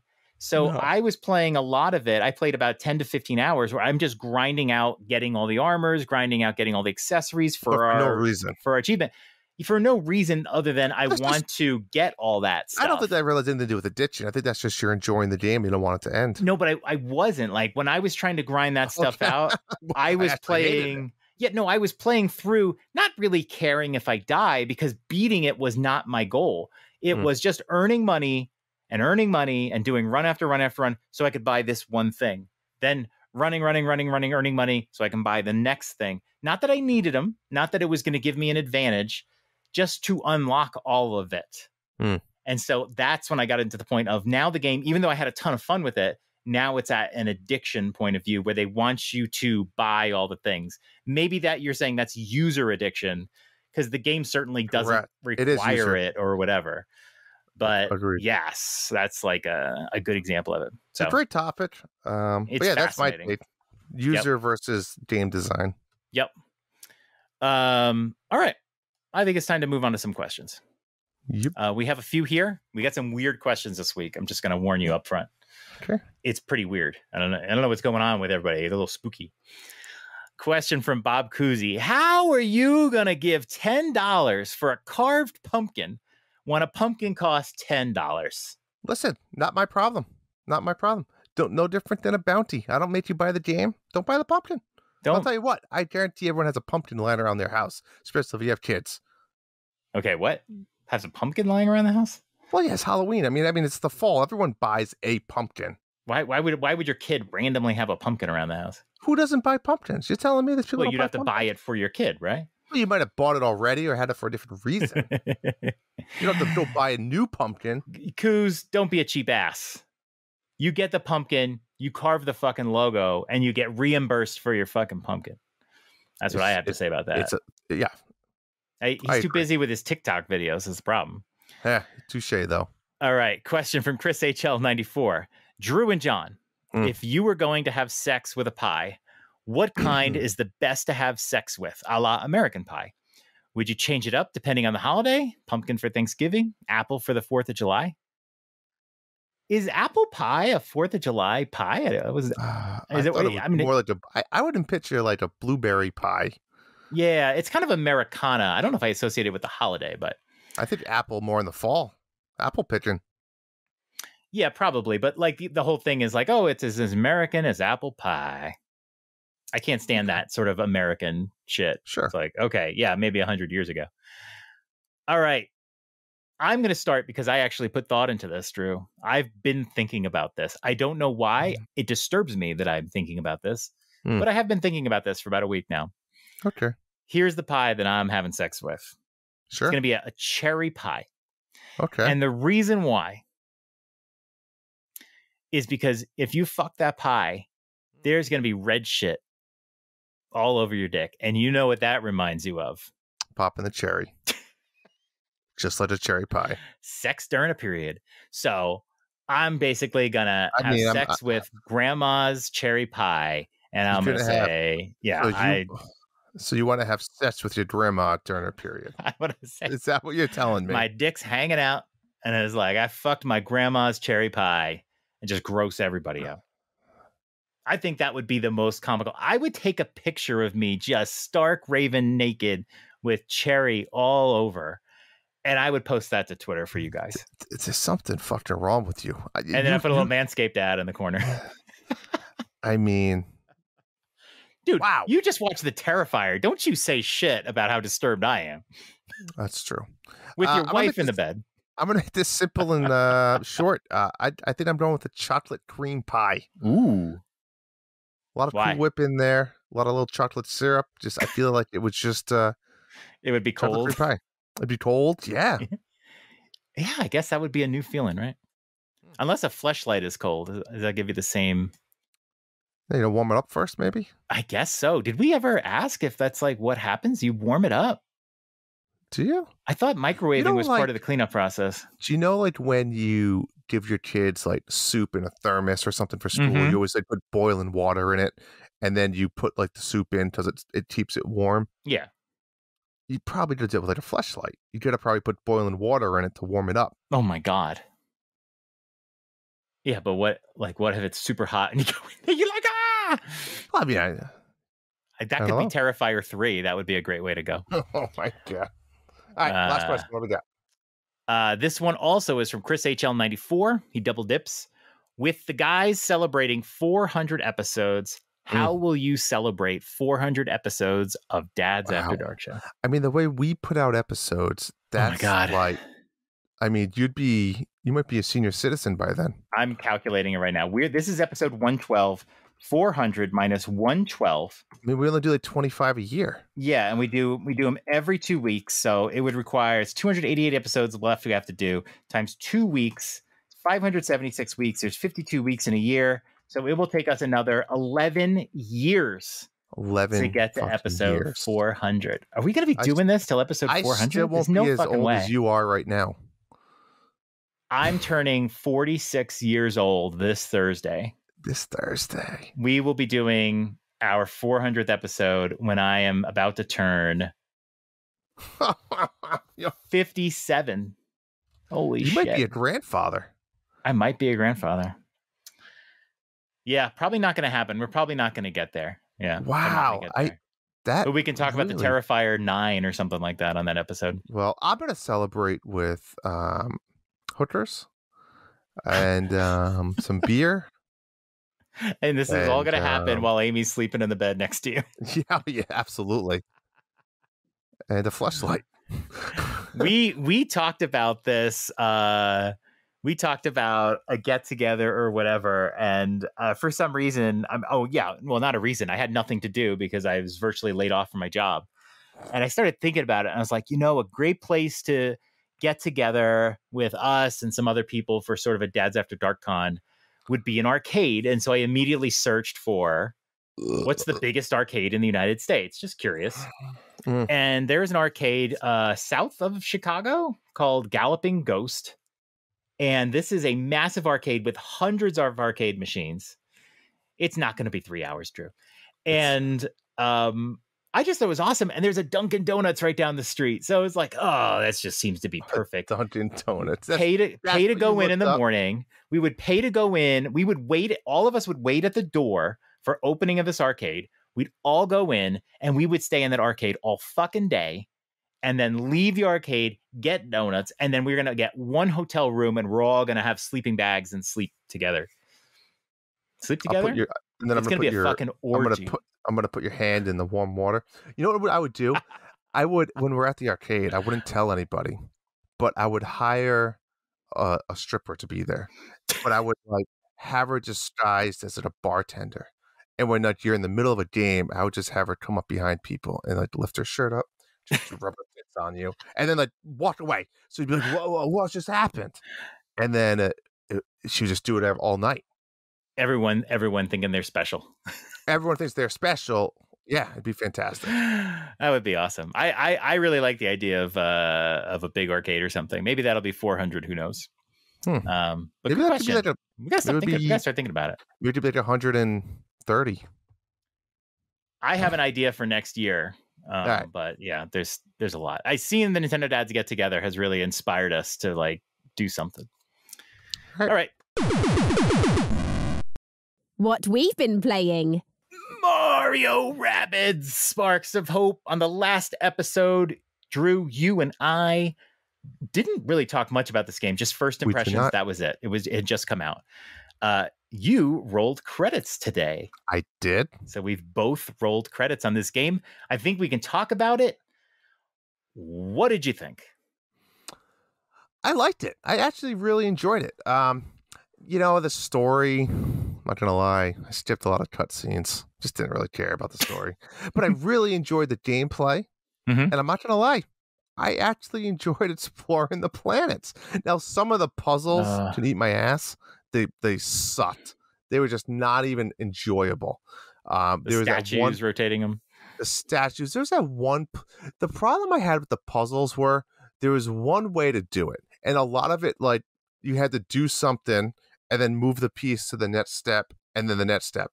And the problem was you could also do it out of order. And if you did it out of order, then you had to go backtrack and redo everything again and do it backwards just to redo the step one and then go back. It was like there was that one, I want to say World 4 inside the tree when you had to move those little blocks to get the train to go on a little circle. Okay. And it was just stupid. Every time I moved the block, I moved the wrong one and I went all the way back. And but overall, I liked the planet design. I was kind of looking forward to what the next planet was going to be. I thought the characters were different enough. And I think the Sparks were a fantastic little addition to give each character different little abilities and gameplay features. But I liked it.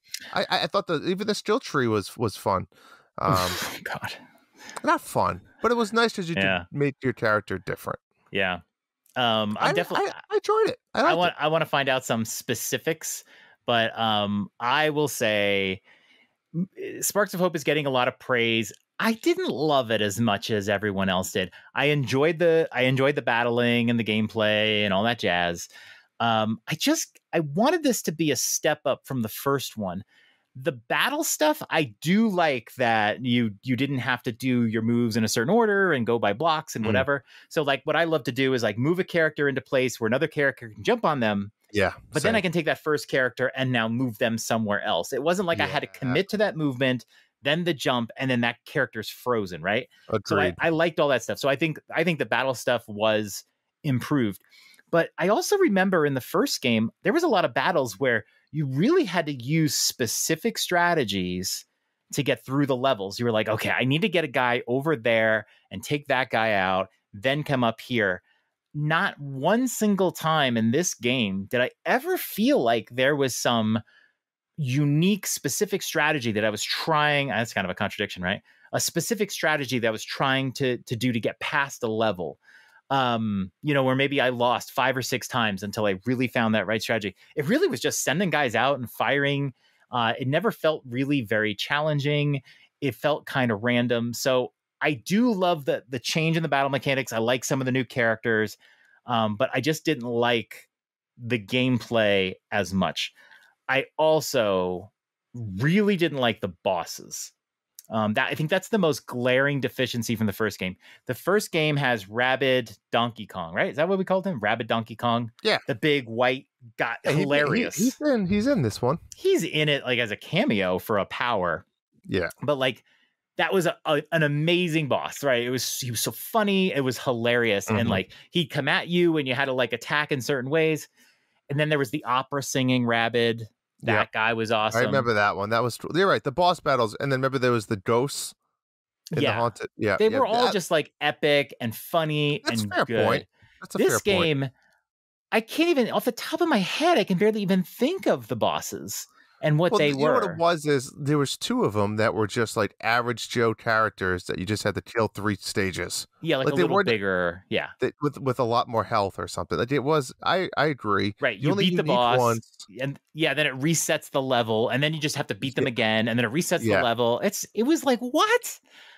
That was disappointing. And it also did the thing where the final boss is like not a character with a personality. It was just a thing. And it was a thing that I feel like they set the precedent early on. I don't know. I actually, you know what? I can't even say much. I skipped a lot of cutscenes, so I don't even know what was happening. But yeah, and then the planets were the approach to having the planets be a little more open worldy. I thought was fine. You search for a quest, you do it. In the first game, it was pretty much very linear. And then there was like collectibles to find. So I liked that there was side questing and things to do. Agreed. I think the actual planets and exploring actually reminded me a lot of Toad Treasure Tracker, where there was a lot packed into little areas. And there was a lot of little puzzles that like you could resolve just from a small area. Do you know what I'm saying? Like I thought they did a good job with that. Right. You can go through the same area over and over again, and then just you miss something, and then there's like a quest or something like that. Navigating the planets was kind of hard. You sometimes just slowed down by little like battles. So like I haven't been motivated to 100% this game. I tried to dip back in last night, and after like 5 minutes, I was like, oh my God, I don't want to do this. I would have to look it up in a guide. What's your take on when you have a skill tree in a game like this? But you can never get enough points to match the skill tree. Are you okay with that? I like that. I love that because I think if you just eventually end up with all the skills, it's almost pointless. Yeah. I like that. You could play this game again and focus on a different skill and have a different sort of character. Correct. And that could be a way to replay the game with some value to it. I don't like games that have this many characters that all have their own skill tree. So after a while, you get a bunch of skill points. You realize, I've got like 4 skill points or whatever. And then you have to go through every fucking character in a UI that's not really all that great and then allocate them all. I do like skill trees when you have like 1 or 2 characters. This was just too much. It was a lot. Yeah, but, and then like I noticed I started the final battle and like half my characters I didn't even use the skill points. They didn't even have sparts. And then I'm like, I did a restart. Like I did a restart this battle because I didn't know I was using every character. Yep. You know, so like it was like that was kind of annoying. I just went ahead with I didn't know either, but I just kind of went ahead and whatever. That was a weird battle. Like I kind of like that they involved all the characters, but at the same time, but it made it easy. It was so slow. It was like, oh, use these guys and now go over here, and it was so easy. It was just taking a long time. Just not memorable boss battles at all. So I thought there were some really good things in here. I played through it. I actually, like, the last few days I was playing it, I was really like addicted to it. I was playing it a lot. Maybe I was just trying to finish it and be done with it, but I don't feel like it was the big step up from the first game. I feel like it gained some things, but I feel like it lost some things. So yeah. But let's talk about. By the way, Planet 5 can go fuck itself. That was miserable. Wasn't great. Like the crane and not knowing I'm going to put this down, but I can't really see the world. And I was so lost, and I just happened to stumble where I needed to go. That was fucking miserable. What was your favorite character? Your favorite attacking like team member? I mean, I love Bowser. It's hard not to pick him. I mean, I made Bowser my main guy, so I could walk around with him. Whoa. Yeah, I love Bowser. I mean, Bowser's Bowser. I mean, I liked his little his mecha. What do you call them? The Mets. And he sends the little Mecha Koopas out. Mecha Koopas, yep. Yeah, those guys. I mean, there's 3 highlights. I liked him a lot. I actually liked Luigi because he could really do a lot of damage, especially on boss fights. I would always switch out. My mains were, I always had Bowser, I always had Mario, and then I either had Luigi or Mario Rabbid based on what type of fight, if it was like a lot of enemies or if it was a boss battle. Right. But I was more like attack heavy, and I would beat my battles fairly quickly. I never really did healing or anything like that. I never had a healer. It was just all attack focused characters. Would you just buy your healing? Like that's kind of how you? Yeah, in between every battle, and if I needed to. Yep. Oh, really? Okay. Well, not every battle. I mean, if I didn't, that could get expensive. Oh, it can. Yeah, but I finished the game with no coins actually. Oh wow. Okay. Well, who's your favorite? I sort of mained Rabbid Mario, Rabbid Peach, and then kind of alternated with the other character. I did like Mario. I loved Edge, so I'd probably say Edge. But like Rabbid Mario, I loved because he had that wide attacking range, and he just attacked through the walls. So if there was like some dude on the other side of a wall, you just shoot and you get him anyway. Really powerful. And then what I was like really got addicted to doing was using Rabbid Peach in my party. Not because I liked Rabbid Peach's character. She had like a lot of dash attacks, but her attack was long ranging and can loop over things, but it was pretty weak and whatever. Yeah. But she could heal. And so what I would do is I would pair her up with maybe a Rabbid Mario or some characters with low health. And then I had buffed her up to do like maximum healing. And then like the first thing I would do when I started a match, sometimes just doing a little tiny battle, like just a battle with like a Goomba or something raving around, I would heal people smart. and then finish the level. Yeah. And then I'd be like, okay. So basically I was saving gold by just going into levels with Rabbid Peach and just healing. You could go back to the first planet if you wanted to. It takes so long and do it for like nothing because those battles were all easy. But her healing was always full. So, but I would say Rabbid Mario is my favorite. Like I said, I did like Edge. Early on, he seemed like a cheat code. Yeah. Because he had such a massive attack and he could attack around the walls a little bit and whatever. But Rabbid Rosalina was not only really fun to see her animations and stuff, but she could basically just shoot through the walls and she was pretty powerful. Yeah. So one thing that if you use Mario and power him up or level him up in the skill tree, the attack that if they move, he attacks mid-turn? Mm-hmm. So you can get that to go really high, and it's really powerful, and he does 2 attacks. But then you get to one that if you kill the guy, it resets your attack. Yes. So like there's like the Goombas, or when you fight like the Dark Bowser, and they have the Mecha Koopas, it keeps shooting them. Right. So it just shoots pretty much every enemy nonstop every time they move. OP. Yeah, and I liked his double attack. Like he attacks with both hands, and you can attack the same guy twice. But it was really nice when you had guys with low energy and you could take one out and take another out. It wasn't super powerful, but it was pretty strategic. So, and he could also was he the only one he could jump when he flew? He could did damage. Yeah. I think could Bowser do that too? I think Bowser had a kind of a maybe I didn't upgrade that. Yeah, I didn't love Bowser early on when I had him because he seemed really weak. He was always dying on me, so I kind of stopped using him. Yeah, I don't know. Maybe I was just being attacked a lot, but all right. What was your favorite spark? I had a few. If I was using Rabbids Mario, I'm assuming you did the same. You had the little music bots where it just pulls everybody into you.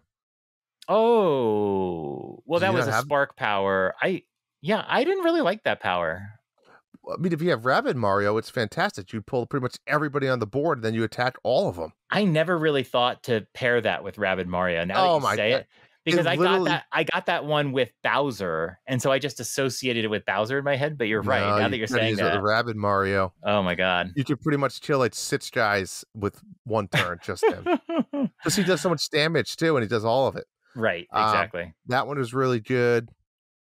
I mean, all like the AoE ones were fine. It's just a lot of the characters later in the game had like defense to all of these like poisons and fire and ice. So it's like you don't even know. And that's the other problem is you didn't know until you were in the battle and you had to like look at the enemies and try to attack them and it'd be like, it's only going to do that much damage. But I guess I liked the music bots one. Later in the game, I did have the Luigi. I gave him the revive one, which was kind of good. And then Luigi, unless you die with Luigi. well, if you Luigi, the point of Luigi though is you're always far away. You never get too close to battle. Oh, I see. The further you are with Luigi, the more damage you do. Right. So you always want to be far away. Yeah. The other one Luigi had that was really good is the one that makes you invisible for like 2 turns. Yes. So when you have to do like a survive, all you have to do is like the first 2 turns use it, and then the last 2 turns use it, and you automatically. It doesn't matter if everyone else dies. I know. So and you can get through the battle quick. Just hit Y because go ahead, kill Mario. I don't really unless you don't want to lose the health. But right. I was gonna say that was my favorite spark because it was so strategic. Like you said, you can use it when you're trying to like get to a place. Or there was times when the enemies were winding down and you're just like, normally you'd be like, I'm about to lose this battle. And you just turn invisible for 2 full turns. And you're like, no matter what they do, they're going to die because they don't see me. Like there's so many ways to use it to sort of almost cheat the game. I was really enjoying all the different, sometimes I would run in, I gave that power to Edge. And so I would run in behind some enemies that I was having trouble with because they were behind walls. And I would just run in, turn invisible, and attack them. And I just keep my other guys safe. And they just wait for Edge to do all the dirty work. I had a lot of fun with that one. The revive was a nice one to get. But realistically, I think I only used it a couple times in the game because either the character died or I didn't need it. It wasn't a really difficult game. No. To really need I don't think I ever failed the battle. Yeah, I think I might have failed one. I think I restarted a couple times too, but I would say overall, I like the characters had a big variety, and the sparks allowed you to sort of customize. That's what you love to see in any game, especially a game that you might want to replay where you can really customize them. I didn't like moving them around though. I generally just put a couple sparks on characters, and if I didn't use them, I didn't go, oh, you know what? I'm not going to use Rabbids Mario here, but I want to take his invisibility one and put it on this character. The UI was a little clunky for it. I just didn't bother with was that fine. sort of, and most of the time the game didn't need that kind of planning. You could just go in and probably beat the level anyway. So it's probably a game that's best experienced playing in like a harder mode, because then you could really plot your match. You would have to but some of those longer battles, I would dread playing that in hard mode. They just maps were just so big and stuff. Right. But they let you see the map and they let you see the enemies, and then you can design which characters you want to use. And so Yeah, so it had some really good elements. It had some bad elements. I think overall, I wanted this to be a much better game than it turned out being, but I had a good time. Yeah. Yeah, that's Not about bad. it. Real quick, other games that I've been playing. I played Divinity Original Sin 2 on the PlayStation. This is a game I bought on Xbox. Regarded as one of the best RPGs of all time. I didn't love it on the Xbox. I stopped playing it. For some reason, I just wanted to play it on PlayStation. I got it on a big sale. It is a really good RPG from the perspective of you have to manage your character. You have a party of 4. You have to manage them. There's lots of interactions in the games. You can steal things. You can do all sorts of things that are based on the skills you have. And I did not expect this. It reminds me a lot of Disco Elysium. In that your characters, it's like a D&D thing. That your characters' stats and skills can determine how you solve a problem. Maybe you steal something from someone, or maybe you just kill them, or maybe you talk them into something. I will say though, Disco Elysium does it a lot better because you have one character that you're managing your skill points for, so you can keep them in your head. When you're playing a game with 4 characters, it's hard to keep track of what you're good at, what you're not good at. And the game I was enjoying it, but I kept getting stuck. And then I kept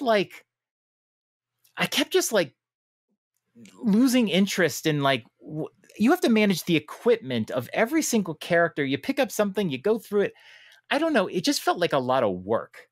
And eventually I was like, you know what? I'm just not having fun anymore. I want to love this game. I'm just not having fun anymore. And so I quit that one. I did start God of War a handful of days ago. I'm still fairly early. I'm probably I'm in the 5 to 10 hour range. It's okay. Some people think this is the best game ever. It's a high quality game. It's super polished, everything.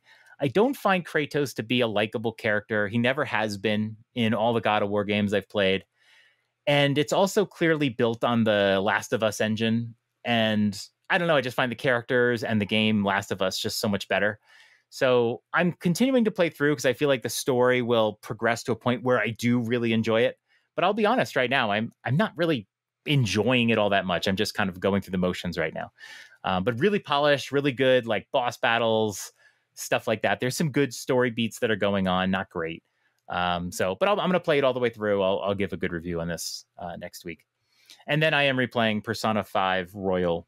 I started it mostly just to see what the Switch port was like. Super impressed, Drew. Super impressed with the port. It is smooth. It doesn't have big loading screens. It's a little fuzzier than when I played it on the PlayStation. Mm-hmm. But the foreground dialogues and stuff are all crystal clear. So even where the game is a little, can't keep up, the UI stuff, which is most of what you interact with, looks like perfectly crystal clear and great. Huh. So it's a long RPG. It's a really good RPG. Definitely worth playing one time.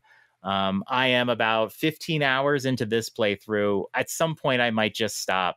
But it's a really good RPG and worth playing through at least one time. And I'm enjoying some of the new Royal editions.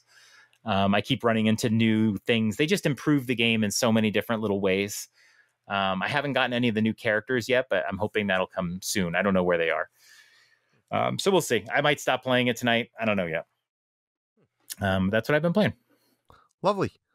Mine's going to be short because I've been playing mostly Sparks of Hope, but my wife beat Monkey Island the other night. Oh, wow. Yeah, she said she really enjoyed it. And then she asked me, where can I play the other Monkey Island games? And I said, good luck.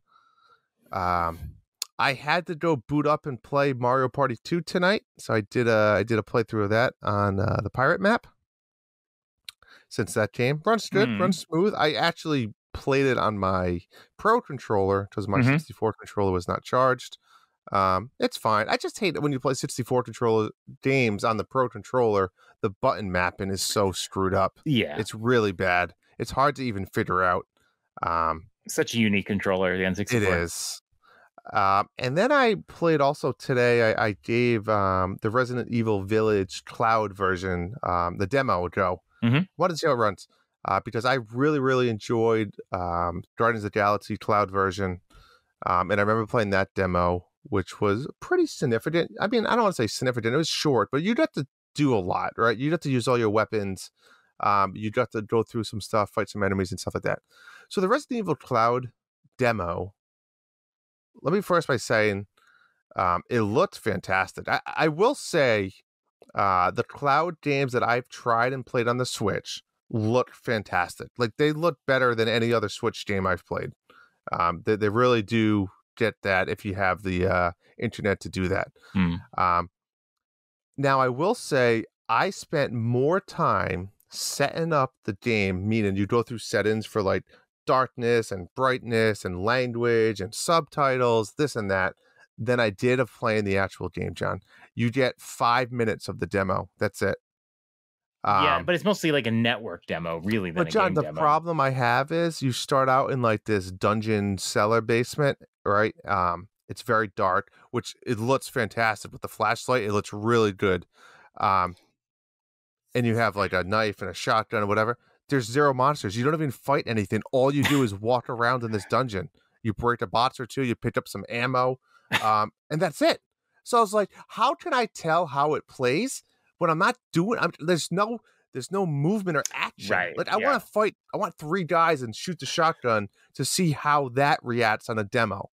So would you have rather the demo just start you in the middle, you think, or if it's only going to give me 5 minutes, yeah, I want to test it. I want to test how it's going to be when there's shit moving on the screen.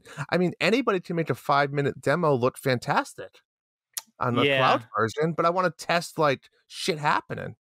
Yeah, I don't even think it's like a real demo, right? I think it's just a timer, a 5-minute timer. Yeah, that's probably why. So yeah, maybe fair. I would have ran a little faster. That's it. I think with other games, like even like Control, also started slow. But I think at some point you did shoot something. So, but it's true. Like some games start off slow. You got to do a lot, and it was almost like a tutorial. I think it was a good like 20 minutes.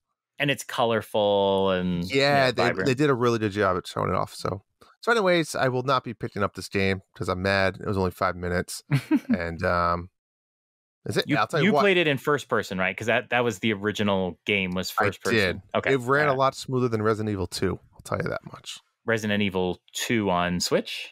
No, remember I tried playing that on Switch? The not the cloud version. No, I bought Resident Evil 2. I didn't like it. The cloud version? No. Resident Evil 2? Yeah, we talked about this last episode. I thought you played 4. Oh shit, maybe you're right. I'm sorry. 4. Yeah. And 4 is not a cloud game. No, it's not. I just bought the game. Right, okay. Yeah. So what did you say? You like 4 better than this? No. You like this better ran a lot smoother. Oh, I see. Well, yeah, okay. It's a cloud, yeah. Of course. Okay. The controls though. Anyways, that's it. That's all I've been playing. Cool. All right. Well, we have one last thing, and it is to judge the winner of Halloween Mayhem. Ooh. Let's get to it. And now, one last thing. We've got Halloween Mayhem going on. What did we get, Drew? Pictures, TikTok videos. We didn't get any poems. No poems. That's disappointing. I want a nice poem or short story. Yeah. But we got lots of great videos, content. Though. We got some great short films. We did. And we've looked at those. And what we're going to do today is go through everything. And what we did was we put together a little album that you can access if you look at our Twitter. Or go to the did we post it in the Dads After Dark or the Halloween Mayhem? We should just post. I posted it in, let's see here. Dads After Dark show. Okay. I'll copy this over as well to Halloween Mayhem. I'm gonna do it right now. Everyone will know exactly when I'm doing this. And so you can look at this little handy Google Photos album and just see just the pictures. It's not all the content. So what we're going to do is we're going to pick our favorite piece of content. That is going to be the $15 prize. Mm-hmm. And then everybody else who submitted content will go into a lotto drawing and we'll pick someone to take the $10. Now, what are we looking for, Drew? So this is being ranked on 3 categories. Well, it's going to be spookiness. How scary is it? Or not even scary. The spookiness theme of Halloween. Delightfully spooky. Correct. Second category is creativity. Is this something you stole from somebody? Is this your own idea? What is it as far as creativity goes? And lastly, how Nintendo is it, John? You know, what is we're Nintendo? We gotta be Nintendo or video game-ish type themed of some sort. Those are 3 categories. That's what we're gonna keep in mind. And let's just start off. We'll start off with myself because I'm on the first slide here. And you're not eligible, just to be clear. Not eligible. But we'll go over it. We got a lovely picture of me and my wife dressed as Jurassic Park characters, Dr. Grant and Ellie. I love it. Very, very right on. Amy always has the same, like you look like you're maybe trying to portray a character, and she's just like, I'm dressed up like Laura Dern. Not me. I'm sold. I got the glasses on and everything. Then we have myself on Halloween night with my Nintendo shirt and my pumpkin pants. This is the Skullfucker shirt that we know. Skullfucker shirt. Yep, drinking a beer, having a good time. You look like you're about 8 drinks in. I may have been. Yeah. We got my jack-o'-lantern up top. That's from Nightmare Before Christmas. That's the pumpkin king head. Very well. Very well done. And then I got my spooky town. Just a nice little display of my spooky village. What's the story of this? Is this just like something you've collected over time? We've done it over the years. Yeah, I haven't bought one in a couple of years. Yeah. Just decorated. Kids like decorating it with us. And it's a great idea. I this might inspire me. We should do this. We buy them at Michael's. You always get them like 50 or 60% off because they always have the coupons. After Halloween or before? You do both. Okay. Spooky Town. Spooky Town. They're not cheap, though. I'd never buy them at full price. Yeah. Because they'll be like $100. But if you get 50% off or 60% off, like we used to do one a year. Like in the beginning, I only had like 1 or 2 houses. Mm-hmm. And then every year we'd buy like 1 new house. Right. And then we added. But now I haven't bought it in a long time because I have a bunch. All right. That's my spookiness. All right. Are we moving on to coups? What order is this in? Is this like alphabetical or just whatever you saw? Kind of the way they were submitted. Like whoever submitted the first one. So like who submitted one early on, then I went gotcha. Okay. So let's start at the right-hand side here. So on the right-hand side, Cruz has played some spooky games. The bottom one, he played a Pac-Man game. What is this Pac-Man game? That's the repack. Pac-Man World Repack, I believe. Okay. Looks like it's in front of a spooky mansion. Mm-hmm. What's the one above it here with like a dinosaur with a top hat on it? That is The Last of Us 2. Okay. Is that spooky? A pretty epic portion of that game. Probably the most famous area in that game. Yeah, they visit a old museum and that's far gone, and they basically break in. So yeah, it's pretty cool. It's kind of a spooky place to be, and some spooky things happen. Oh. But I think he's just sharing, like, you know, he played Last of Us 2, which is a zombie thriller. Okay. So in the middle here we have a picture. Looks like something to be maybe in Target. And it looks like he placed a skeleton cat in front of his crotch area, thrusting it by the hips, little doggy style. Very inappropriate, but I love it. There's a lot of things I respect about this image, John. You can tell by this. One, the smile on his face is fantastic. Yes. 2, this is like part of a display. Like there's other stuff happening here, and he's just like taking over the display. Another thing is there's these cats underneath it. Whether he put those there or not is great because it's like like looking at him like, what are you doing with his eyes rolled? They look a little traumatized. Next thing is this is in a public place. Like this is at a Target. Yeah. And a lot of people to be seeing this. The last thing I'm saying is, like, this isn't a selfie. Somebody took this picture of him. Yes. Like, with his phone. And somebody shorter than him. This looks like that one of his daughters is taking the picture. So, I mean, this doesn't look like another adult is taking the picture. They would be holding the phone in front of their face. It would have a different angle. So basically, he is at a Target or Walmart or whatever with his daughter. And he's like, I'm going to fuck this skeleton cat. Take a picture of your dad. Now, his daughters are like under the age of 10? Yeah, they're younger, yeah. Okay, so like under the age of 10, hey, take a picture of me. Like they might not even know what he's doing. Yeah, they might not know. He's probably like, hey, take a picture with me with the cat. He's just holding the tag. And he's like, smiling because they don't know what he's doing. Love it. Yeah. I respect that. That's ballsy, if you know It's what I'm beautiful. saying. Yeah. And then the last picture that we have here of him is dressed as Luigi. It looks like to be in front of his basement with a nice background. With his little gangster. It's like the album cover you would see like Aaron Carter.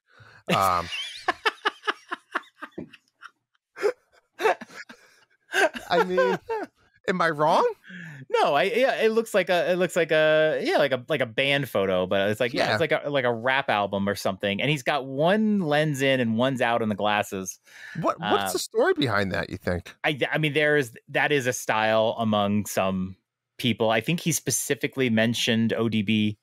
Okay. So that's what he's going for. It's a great picture, and people don't know that Kuz is like a social media star. He makes TikTok content.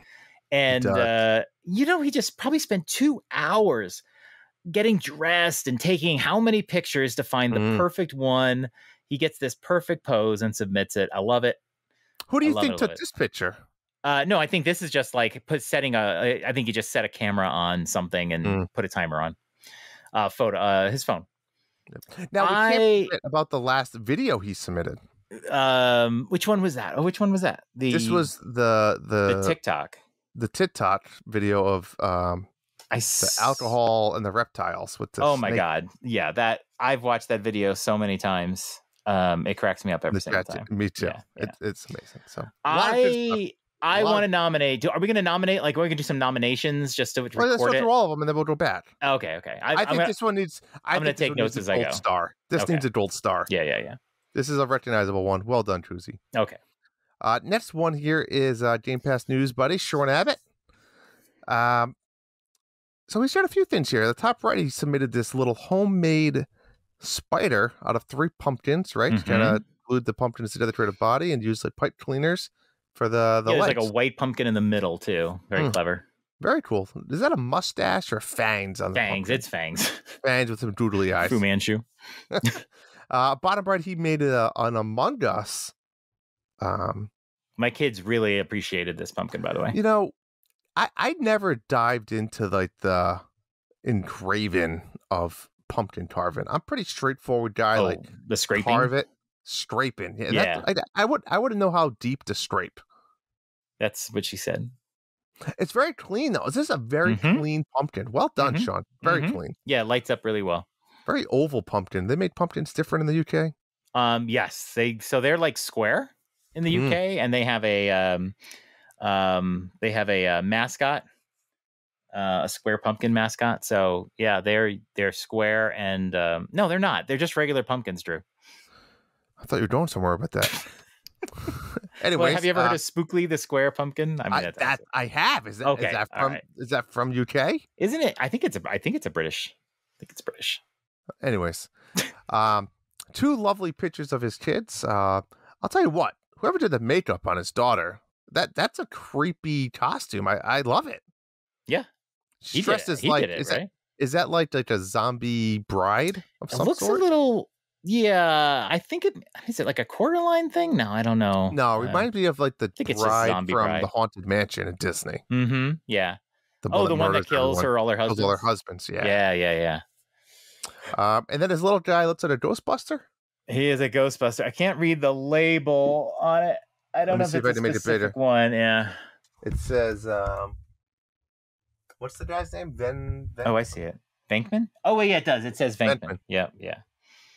I don't know the... Very happy smile. I believe that's Logan. If I remember right, that's a Logan. Well done, Sean. Well done. Then Nick from Game Pass News. We might as well keep it in the family. Game Pass News. So Nick, let's see if you can name these people, John, because Nick went as Sonic. Who was that day that it was to dress up as Sonic characters? Oh, I say, because Nick is not Sonic. His wife is Sonic. I can't remember the names of the characters here. There's an Amy involved. Yep, I think it's John just as Amy. So they do group costumes every year. They've done Scooby-Doo and a bunch of that. I don't know if I remember where the idea came from, but I love the rings in the background. It looks like they at like a trunk or treat. So it looks like their trunk is decorated in Sonic, but they're standing directly in the middle that you can't really see what the trunk looks like. Yeah, there's probably candy in there. And then so let me refresh you. We got Sonic, Amy, looks like Knuckles, and I'm guessing he's Tails. But gotta be honest, his costume looks a little weak and suspect. It's an orange shirt and an orange hat. With I feel like he's fourth in his family in terms of 100% fourth. Yeah. Like, and then he pulled up the pants almost like the Scottish knickers, which I'm not sure. I don't know if I understand why. Unless they are knickers, and he just only had orange knickers. Yeah. Well, you use what you have. I mean, that's what costumes are. I like it. So, Nick, well done from your family point of view, but I feel like you could have done a little better. Taken with it, the team really carried you along here. This pumpkin man. The pumpkin, though. Oh my. That's a nice looking pumpkin. He didn't submit this officially. I had to go submit it for him. I know. I told him to submit it, but it is a Splatoon pumpkin with the logo, and like half of it is paint, which is just basically etching out of the pumpkin. Now, this is one of those that looks crazy, a lot cooler lit up, I will say. Yeah, but it looks great even not lit up. It does. You're right. Like you can see that like two-tone color going on. And Nick loves pumpkin carving. Really? I heard him say on his show that he'll just like sit down with the pumpkin in his lap for hours and just like leave me alone and just carves pumpkin. So he loves doing this. Even the S is like the right font. Mm-hmm. Well done. It's well done, Nick. Really well done. Really well done. Your costume, not so much. Pumpkin, very well done. Family's costumes, great. All right, let's move on to FSL. Cool. John, why don't you tell the audience what we just see here? It's a picture of fucking pumpkins, Drew. And a pumpkin patch. This is the Aaron Carter of pictures. Listen, it's more effort than other people have submitted. You submitted. He's going to be in the lotto. All right, let's be honest. He's not going to win. Okay. You know what? It showed that they went out there and they had a good day with his family picking pumpkins. Exactly. That's all that matters. Yeah, I want to see a selfie next time, though. Me too. I want to see them I want to see how you see how like the lines of pumpkins on like the hay. Mm-hmm. I want you to just like take a pumpkin out and just put his head lean behind it with just your head sitting there, so your head looks like a pumpkin. This is advice, man. Yeah, got to take that's it. That's the creativity we're looking for. All right, that slide is the bounty slayer himself, the informant Andy P. I mean, wow. Yes. Wow. The Rabid Peach pumpkin. That thing is ridiculous. Yeah. So he's a painter. Not only is he a carver, but he paints. Right. Yeah. This pumpkin has etching. It has cutting. It has painting. It's got like all the techniques. It's colorful. So he has 3 pumpkins. He got Rabid Peach, which is amazing. He's got the Ghostbusters logo that has like the ghost with the Does that red. ghost have a name? You know, I don't know, because he's not even in the movies, is he? Right, he's just like a logo. He just had the logo on the side of the car. Yeah. And then my personal favorite, he has Polterpup. Love that guy. Here he is right here. Polterpup. With the Polterpup stuffy. Is that the same one? Same one. Same stuffy. Yep. Looks like it. Is it little buddies? Does it have eyes? Yeah, they're white. Yeah. Well, I mean, Polterpup is white. Yeah, great, amazing pumpkins. Well done. Then he even has the Rabid Peach one with all his amiibos and the game Sparks of Hope. Which really makes it more colorful or whatever. I think, it's hard to get your eyes away from the Rabid Peach pumpkin. It's just like so detailed. I know. And it really is. Yeah. Then he posted a couple pictures of his neighbor's house, which is a quite Halloween display. It's horrifying. You got the 12-foot skeleton there. But what is that ghost that is like, looks like it's 20 feet high? Just horrifying stuff, man. Crazy. But then, John, he submitted a video. And let me tell you guys, if you have not seen this video, it is something else. It is amazing, as one might say. It's a short video. It's creative. It's Nintendo-y. It's a little spooky. It's a little bit of everything, John, one might say. But it's about his wife is involved. His wife's involved. He pretends he's going into my house. He's trying to find me because John said I went missing. He involves the plushie collection. He involves the famous closet podcast studio. And he even involves the Dads After Dark pumpkin bounty. You just try to watch it. We'll post it again in case you don't have it. But it's a showcase of the pumpkin he made. I showed this to Michelle, and she was so confused. She thought that he was walking into your house, and he's like, "Does he live in Rhode Island?" And I go, "No, it's not real." And she's like, "How did he get in his house?" And I'm like, "It's not Drew's house." Like it took a while. So I'm gonna ding the video for confusing my wife. That's funny. Next is Jesse. Jesse posted a picture of his son dressed as the Joker, John. And what kind of Joker? Not the Joker from Batman. Right. Joker from Persona 5. His son is a huge fan. He's played through the game 12 times. This is an 80 to 100 hour game. I'm sure you can go more than 100 hours if you want to. He plays this game all the time. And from what I've heard, this has been his costume for the last few years.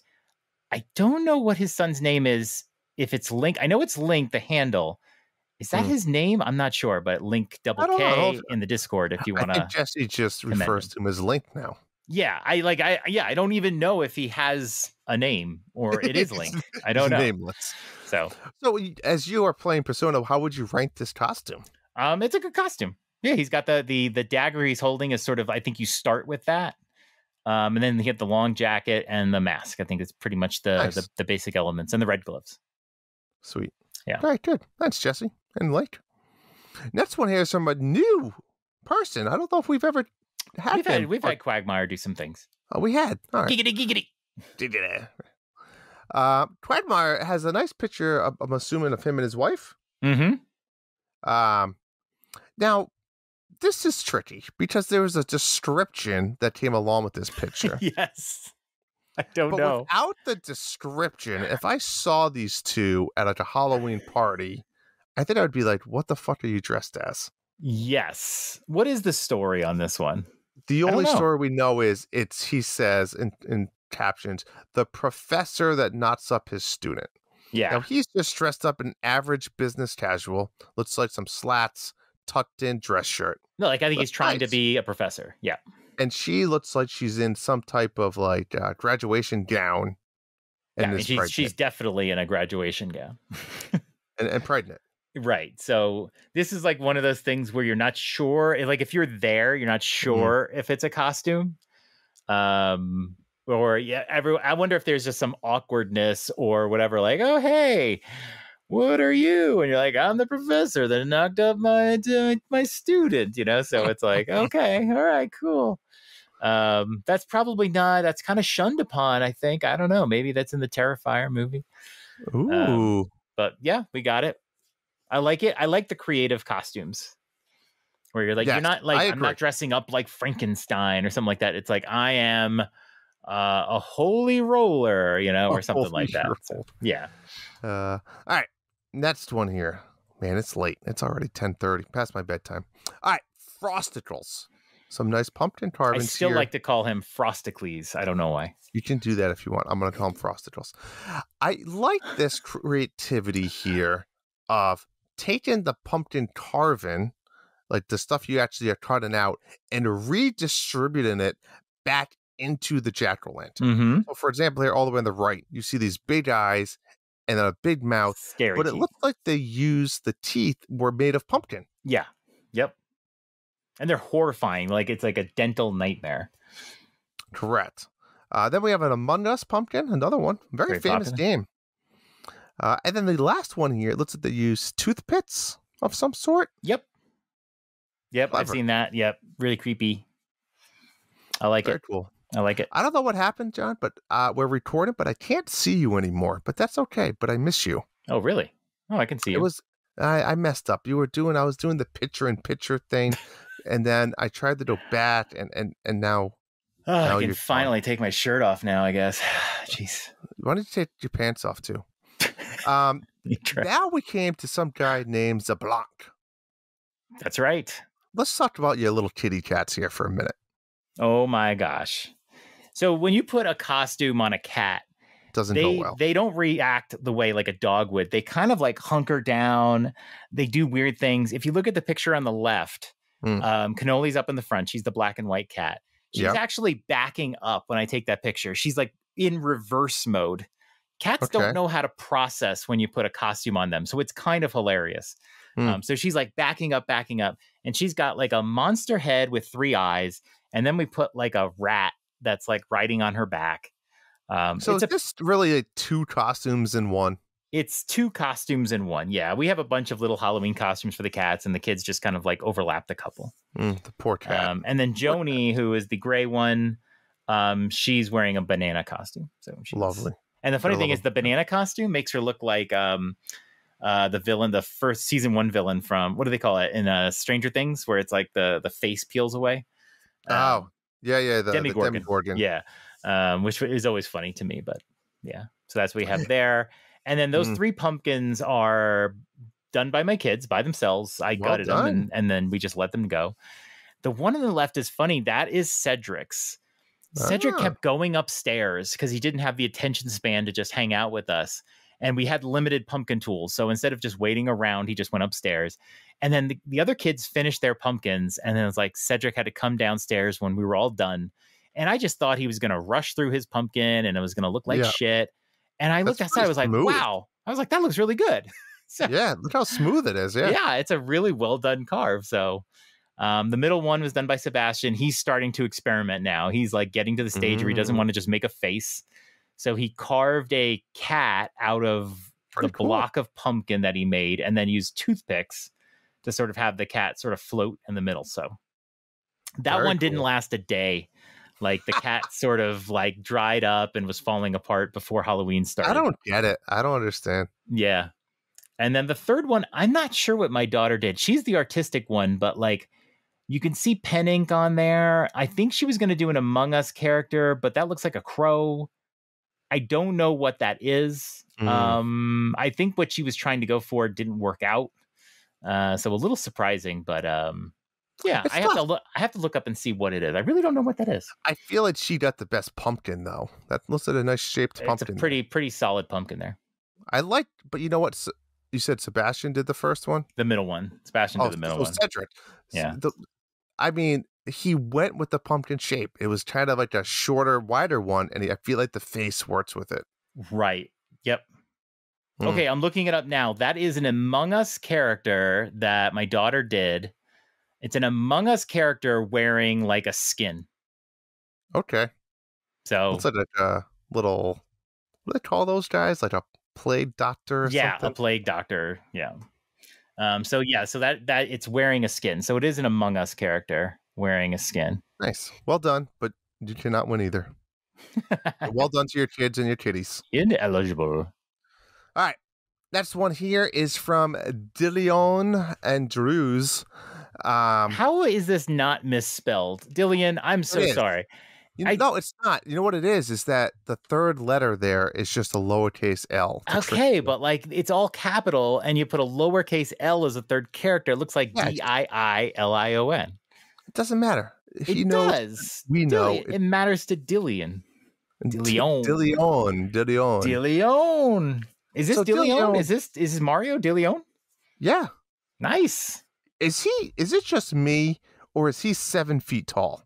I think his wife is 3'6". Okay. And he's just normal sized. No, I have no idea. I don't know, but look at that ceiling. Like he looks huge. Yep. He is a Mario. You need to know your height, but you look big. But he's Mario. Dillion, is that mustache real or is that a fake mustache you're wearing? I need to know. He's even wearing the gloves though. That's respect. Yep. So let me rephrase. He's dressed as Mario. His wife is Peach, and he has his daughter is Daisy. I gotta respect her. She's carrying a little Luigi plushie. It's the cutest thing. It is adorable. Yeah. And she's wearing the crown. She's sporting it. She's a trooper. She's all in. She's smiling everything. And it's a deep cut. Most people go with Mario, Peach, Luigi, and they're done. Maybe Bowser. Yeah. This is like Daisy. I love it. And then his son. God, I hope it's your son. I'm sorry. Forgive me if it's not. Bowser. And that's a great Bowser costume. I would wear that. Yeah, maybe a bigger size. No, I'd squeeze in that one. Okay. Great picture. Great picture. Next one here, Sir Spencer. Now, the best part about this is that you could tell the photo op was done in the same spot, right? So DeLeon and Spencer are buddies in real life. That means they were at the same Halloween party. Right. Very cool. So Spencer went with, I think every family in their lifetime has dressed as Scooby-Doo characters. Would you say that's accurate? I have. Yeah, because you can. It's kind of like a costume you can really put together with solid color clothes. Yeah. And in fact, we saw Nick dressed like this, I think last year or 2 years ago, and he used to go as Sir Nick. So look at that. Like the Sirs are really kicking it off here. True. So Spencer is dressed, of course, as Shaggy. You know, I would have liked to see a little more. He's just a green shirt and khakis, but I would have liked to see some type of wig or something. Yeah, he's too clean cut to sell. Very clean sell cut. me on Shaggy. You're right. He looks like he's too good of a guy to be Shaggy. Yep. Wife as Velma. Yep. Whether those are her real glasses or not, I respect it. I kind of hope they're not real, so that it's really playing into the character. But what's really playing is their son. And again, it's hard to tell. These pictures are small if it's your son or daughter. You know, you can just say they. It's low res, but you have to try to guess. The child is Scooby-Doo. But what I like about it is they painted the nose. That's an extra point in my book. Very adorable. All right, that's one. Tim. Hey. He said he just moved first year out, so he wanted, didn't have a ton of stuff. I respect the Beetlejuice sandworms. Is that what they're called? What is that? Where? And his on the oh ground. Yeah, it's a hard picture to see. Yeah, I see him now. Yeah, it looks like the sandworms. Then he has a skeleton skull mask. Oh, it's one sandworm. Yeah, it's like got bumps. It's like a little Loch Ness thing. Yeah, that's right. Okay. Yeah. He's dressed. What is he? Is that just a monster? Or is that from? I think something? He's a skeleton. Trying to look at. I assume that's Sammy. Wearing orange. Oh, is that his wife? Oh, yeah, because they're all wearing that. They're both wearing masks. So yeah, that must be them and Sammy. Don't know what they are. It could be his daughter too. We just don't know. There's a mask. We don't know. He's like wearing some kind of poncho looking thing or something. I can't make out what it is. I don't know. An orange outfit. What is Sammy supposed to be? He might be what's that anime character? Oh, from Dragon Ball? Yeah. There's like an N. It's like NA or something. Yeah. I know what you're talking about. Yes. That's gotta be him. We're so bad, right? I think it starts with an N. You knew that though. Yeah. Goku? Right. I don't know. Well done, Tim. Thank you for sharing. We obviously don't know what we're talking about. Next one here, Epsilon X Kurt, showing some nice pumpkin carvings. Yeah, this is again not your typical ones. He's got a spider, very detailed spider. Mm-hmm. That's impressive. See, I would break the legs by trying to carve that. Mm-hmm.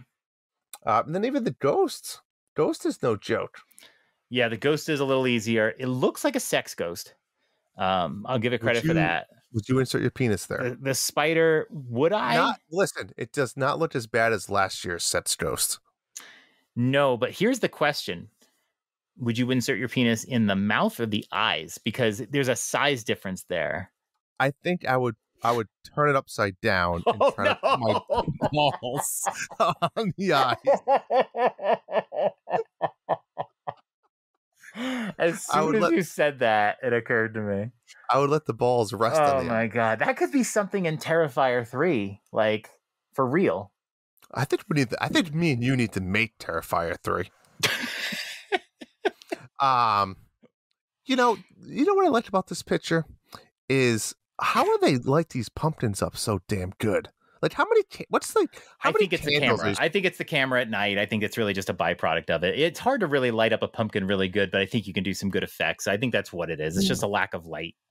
I don't know about that. I don't know. Let us know, Kurt. I think it's just a lack of light. It's hard to really do it. I think it's just a regular light in there. But if not, tell me off. That's fine. All right. Max Power. Max Power. Splatoon. Splatoon pumpkin. It looks like it's a squid. Yep. Joe, why don't you tell us what's going on the right-hand side? So these are supposed to be, what team did he say? A bunch of quarterbacks. Is that Matt Rule? Oh, okay, that's Carolina's former coach. Rule, oh, there's Cam Newton. I got to look at the original picture. I can't see it Baker on Mayfield, here. I can't read the third one. Yeah, let me bring up the original. Teddy, what's his name? Teddy Bridgewater. Yep. I was going to say Bissett. So it's basically like a Carolina Panthers fan and seeing just all these people come and go. I can totally relate as a Bronco fan. It's tombstones. They all say rest in peace with those 4 quarterbacks' names written on them. Mm-hmm. And then there's like a skeleton arm coming out of the ground holding a football. Mm-hmm. I like it. Well done. Creative. I can't find the original in the Discord. Oh, it's there. Should have used the PowerPoint that I had, John. Can zoom in. Number 17 slide here. We're on with 3 more left. Texas Trey.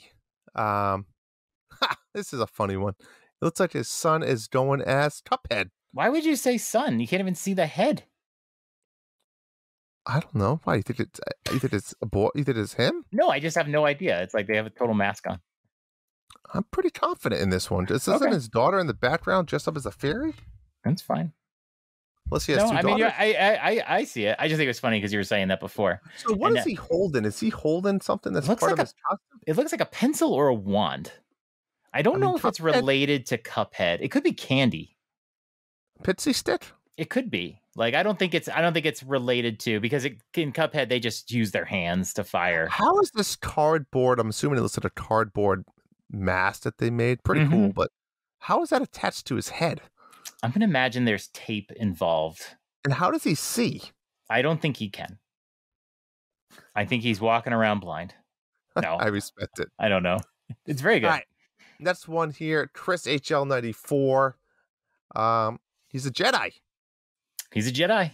He's a Jedi. Let the picture on the left. He's at it's like raining out. It's misty. And he has it's dark. And he's just standing there, serious face, not smiling, with his lightsaber lit up. And the picture is interesting because there's like a double exposure. Like you can see the sword, but I don't think that sword is like refracting off the light. It makes for a really neat effect. It almost makes it look like Darth Maul's lightsaber. It's like there's a second Chris form in ghost form, and it's like a picture you keep looking to see what is that. It makes him kind of look like Obi-Wan when he's the ghost, right. Yeah, I respect it. And then he has on the right him and his daughter trick or treating. She looks like she's a lovely little Hogwarts student. Ravenclaw, I think. Ravenclaw, is that what the blue is? Hufflepuff or Ravenclaw? Take your shit together. You should know better. It looks like it's Ravenclaw. Okay. I should know, but who can't? Like I know Slytherin. I think it's Ravenclaw. Hufflepuff is yellow. Yeah. Anyways, great pick. And lastly, we got Bruce. Looks like his two kids. All right, John, there you go. Kids. One's the this Grim you Reaper. Cannot even guess. The one on the left. Grim Reaper, baby? I'm thinking that isn't that what the Star Wars character that has the hood and you just see the little red eyes? The Jawa? Yeah. That's not a Jawa. Jawa wears brown. You're right. They have a little. It has a Sith with like a skeleton hand on it. You're right. I didn't see that. I just look like a Jawa. So yeah, it's probably like a Grim Reaper. Together. I'm sorry. And then his daughter or the other kid, could be a boy. I can't tell. Could be a witch. What is this? Is Demon Slayer? Oh, I don't know that game. This is a character. No, it's an anime. What's in the mouth? It's so funny. I told this story, I think, a little while back. My son's friend came to visit, and I was mowing the lawn, and I came around the front of the house, and she was standing in front of the house, and she was dressed in this costume. It wasn't Halloween. She was dressed in this costume because she loves this character. It's creepy. And my God, it scared me to death for an instant, an absolute death. I think the character is like Kimetsu or something like that. Okay. And yeah, it's a very popular character, and I see a lot of kids dressed like it. But I'll never forget seeing it for the first time. I was like, what the fuck was that? Like, I was like, somebody's in front of my house dressed like this in the middle of like What's March. the mouth? What's the mouth thing? It's just something in their mouth. I don't know. I actually do want to watch this anime at some point, but I don't know. It's not a harmonica. It's something. All right. Well, that's it. Thank you, everyone, for all the submissions. It's good stuff. All right, John, let's pick your top 2 or 3, and then we'll try to go from there. Okay, so my top, in no particular order, I love Kevin fucking the cat. I just think it takes some bravery. It does. I think it's stupid, but I think it's right on brand. And you got to remember, too, it's all of the submissions, right? So we don't have to just pick one picture. We got all of Kevin's pictures. Oh, I see. But that's fine. I agree. Kevin should be in the top 3 consideration. Right. Yeah. The Luigi, it's really well done. TikTok, the playing the spooky games. I agree. Yeah. All of it. Okay. I'm gonna go with, let's see. I mean, we got to ding Nick for his costume, right? Yeah. The pumpkin is so good. Yeah, but I mean, Tails. I mean, he's wearing an orange toque. I'll put Nick on my list for right now. I'm just going not through fair it. to his family. You're right. Not fair to his family. Exactly. I got an informant, and especially I mean, obviously the video as well as the Rabbid Peach, which really sticks out to me. Just really well done. I gotta say, like, I love Dillian's family costumes. I like that it digs deep with Daisy. And the costumes look so good. Bowser is like just adorable with the Bowser costume. I agree. Yeah. You know what it was for me? It was the Daisy sporting the crown, carrying the Luigi. Right. Yep. The Luigi. The Luigi is just like, if you're a parent, you just like it. Your heart breaks for you. You're just like, oh look at that. It's adorable. That's something you always tell, like, you want your kid to like, but they always pick like the random little dog or the little fox. But no, she went and she wanted the Luigi. Picked up goddamn Luigi. Agreed.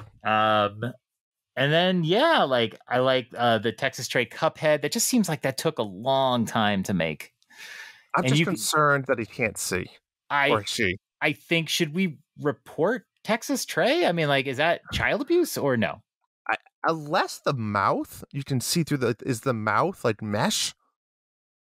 That would be pretty, I mean, that would be pretty detailed. I need a picture from the back. That's what we need, Trey. Can you take a picture while they're wearing that from the back? I need to know how it's secured. Can you do that in the next 10 minutes? It could make the difference if you win or not. And then Just Being Bruce, those are really good costumes. Let's have one with the mist. Like, I feel like he tried to put a fog machine on and make that happen. Oh, I was looking at the ones below it, the 2 kid costumes, because they are just head to toe. Oh, Bruce, I'm sorry. Yeah. Head to toe. They look really good. I confused a Jawa with it, but it was, I didn't see the scythe there. And then I like Chris, and then the Ravenclaw costume is really good. So you like half of the entries is what you're trying to tell me, John. Well, I mean, you said the top 3 ones. Okay. All right. Well, okay. Those are my top 5. I gotta say, I mean, should I pick like a top 2 and then we figure it out from there? Top 2 or 3. Okay. If I had to pick a top 2, I got to go with DeLeon and Kevin. Okay. That's my top 2. So I think it's only fair that we talked about the elephant in the room, and we need to talk about the informant, Andy P, for a second. Because the video itself was, I think, everything we asked for. Oh, that's beyond what we asked for, yeah. It was spooky, it was Nintendo, and it was definitely creative. However, with that being said, he did use an item in the video that he already claimed a prize for. So we feel... That is true. In the goodness of our heart, as amazing as that is, it would be unfair to give you a prize that we already paid you in a prize with. It's like a double Jeopardy law. It is. Now, he does have the other pumpkins, which were spectacular. So, an informant, we don't want to say you're eliminated or disqualified, but I do think we need to take those things into consideration, at least for the main prize, not, the random drawing. So I agree. We got to keep that in consideration. I agree. Kevin Bob Cousy himself needs to be considered as a top 1. DeLeon, I agree as well. Everything about this picture just shows I was here to win, and I mean business, and there's no messing around. I would like to know how long those costumes stayed on. Was it like the entirety of that party, or was this for a photo op, and then did they bounce? Are you know saying what I mean? like he and his wife got naked, or maybe like did he keep those gloves on all night while he walked around with a beer in his hand? Oh my God! I mean, did that mustache stay on all night? Let's just say the mustache came off at some point. How long did Daisy's crown stay on for? I mean, that's a little kid. That thing is not that. They probably put that on for the picture and then it got trashed. I mean, these are valid questions I have. Yeah. So, I mean, I'm giving someone a check for $15. I need to know these answers. Check for $15. All right. So, with that being said, the final two are between DeLeon and Bob Cousy. Do you agree with that? I think those are my final two. Yeah. All right. So how are we going to decide this? I don't know. It's a tough one. It is a tough one. And it's hard to rank based on quantity of content, right? You got one picture. I'm going to throw out Kevin's like game screenshots, right? That was great and all that, but they're not really part of this. Correct. So let's break it down here. I'm going to break it down like this. Creativity and Nintendo. We break it down with those three things. So what? Spooky? Spooky. Okay. So spooky. Let's compare the two. So who has the edge over spooky? Let's do it this way. There's three categories. Who has more spookiness? Kevin? I mean, it's got to be Kevin, but like really, it's because the cat he's porking is a skeleton. Agreed. I mean, there's nothing spooky about DeLeon. I 100% agree with you. Okay, so but it's not like a big win here or anything. No. Now let's go with Nintendo. Yeah. I mean, you got to go DeLeon. DeLeon has this because the only thing Nintendo was Kevin's Luigi picture. The TikTok had not Nintendo involved. It was just the one picture. So I think it's 1-1. Yep. I think the tiebreaker is got to be creativity. And here it's tough because I like Kevin's Luigi wrapper. Porking a dead cat is takes bravery. Bravery. Is it creative? I don't know. Now, if he put those cats there, I'd say yes, but those might have just been part of the display at Target. There's no way he put them there. I mean, he probably was like, all right, take my picture real quick before somebody comes. But I like there is creativity in his rapper Luigi. There is. Yeah, thing.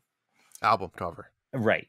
DeLeon, there you could make an argument and say, well, people have done, Mario costumes. My kids have done Mario and buy Peach. The costumes. Right. But this costume, like, there's definitely some purchase stuff there, but they are all really well done. This is not cheap. I agree. Yeah. I've seen Nintendo costumes done cheaply. Like, these are well done. I agree. Yeah. And I'm not at all convinced this was just like something you just buy in a bag. Like there was multiple pieces, maybe some sewing. The gloves, the mustache. Yeah, the gloves, the detail, the attention to detail, especially. He does have stash. A beard, though. I wish he shaved the beard. I'm zoomed in a little bit. Yeah, it's hard to shave a beard. Listen, you got to go all in for the character. Got to grow it back, man. I mean, how often could you get a family photo with everybody looking at the camera and smiling? It's perfect with the little Luigi being squeezed in. What are you thinking? It's a tough one. It is. It's hard to like say somebody doesn't win, but I gotta go with DeLeon. Wow. I have to go with DeLeon. I just think I think the family aspect of it, I think wins it over. That it's hard to convince your family to like, hey, dress up in like the stuff I love, right? That wasn't his daughter's idea. Right. His daughter probably wasn't like, I want to be Daisy. She's probably like, or something. Or maybe his son is a Sega kid. You don't know. I don't know if his wife plays games with him or not. But like, it's dedicated. Correct. It's dedicated. So, I mean, it's tough though. I love Kevin's picture, still cracks me up. His TikTok video does crack me up. But I think by the categories, by the categories, spooky creativity, I think DeLeon has the edge here. What do you think? Yeah, I gotta agree. I think DeLeon is the 2022 Halloween Mayhem champion. Well done, DeLeon. Well, who knew? See, that's why you gotta submit, guys. You gotta submit. You just never know. Never know. All right, Lotto time. The other, what do we have? Other. Well, so there's 11 total. DeLeon's out. You're out. I'm out. So it's Bob, Sean, Nick, Ibisel, Informant. I'm kind of counting weird because of the screen. Laugher, Quagmire, Frosticles. Hold on, I got this. Sir Spencer. Did I miscount? There's more than 11 here. Why did I say 11? Yeah, I don't know what you're doing. I have everything right in front of me. Hold on. I'm just deleting mine for a second. Why did I have the number 11 in my head? I think there's 17. Once we delete us. 1, 2, 3, 4, 5. All right, 6, I got us deleted. 7. There's 16. All right, 1 through 6. Oh no, I did delete. 10, I did delete DeLeon too. Yeah. 11, 12, 13, 14. Should be 15, right? Let me just delete him. Okay. 1 through 15 is perfect. Assigned. I have the number generator. How many times did we hit do it 10 times. You click. We have a random number generator that goes between 1 and 15, 3, 4, and hitting it 10 6, times. 7. 8, and we're going to go 9, in the order that you appear in the document. 10. In my document, number 12 is the winner. Ooh. Matt's Power. Wow. Matt's Power with the squid pumpkin and the rest in peace quarterbacks of the Carolina Panthers. Matt's Power, well done. Well done. Thank you guys. Thank you everybody for contributing to the Halloween Mayhem. It's been fantastic. That was fun. This is our longest episode in a long time, though. This is long. I'm tired. Congratulations to the winners. It's time for us to wrap this up. John, what do we have coming up the next few weeks? My wife is naked upstairs waiting for me. I need to get upstairs. Sleeping. I'm going to go watch Terrified. Terrifier too. And whack off to it. Oh, what is coming up? There are so many games coming up in the next 2 weeks if you are a Switch fan. On November 8th, we have Sifu, the Genki Switch Edition, and Sonic Frontiers coming out. Ooh. I think a lot of sales for those 2 games are going to happen. November 10th, by the way, everybody, that is my birthday. Thank you for your wishes. Thank you.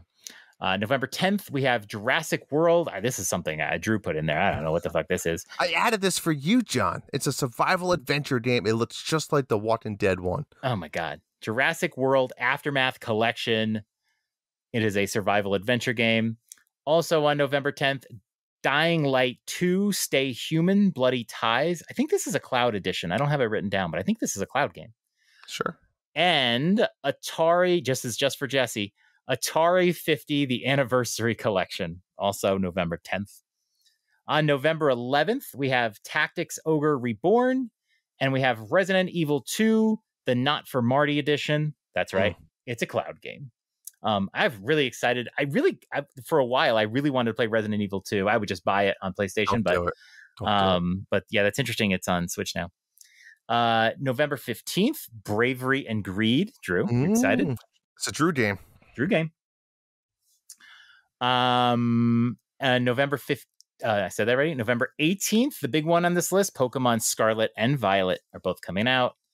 And also on November 18th, if you're not into the Pokemans, Resident Evil 3, Not for Marty edition. So you either get Spooky or you get Pokemon on November 18th. That's it. I think we're going to go with Pokemon. So there's a lot. There's a lot the next couple weeks. It's going to be a busy couple weeks. And this is the last month. December usually quiets down. So I do predict also, Drew, that we're going to get a Indie World soon. Ooh, you think so? I think indie studios like to put out their games before the holidays because they've been working for years. They need some money and they want to get them out for the holidays. They think they're going to take a break And so I think you're going to start seeing we might see Sports Story, we might see Silk Song, we might see, what's the other one? Miniko's Night Market. So I think you're going to see an Indie World very soon. Plus, the Indie World Twitter account has been posting like videos from Miniko's Night Market and some other stuff.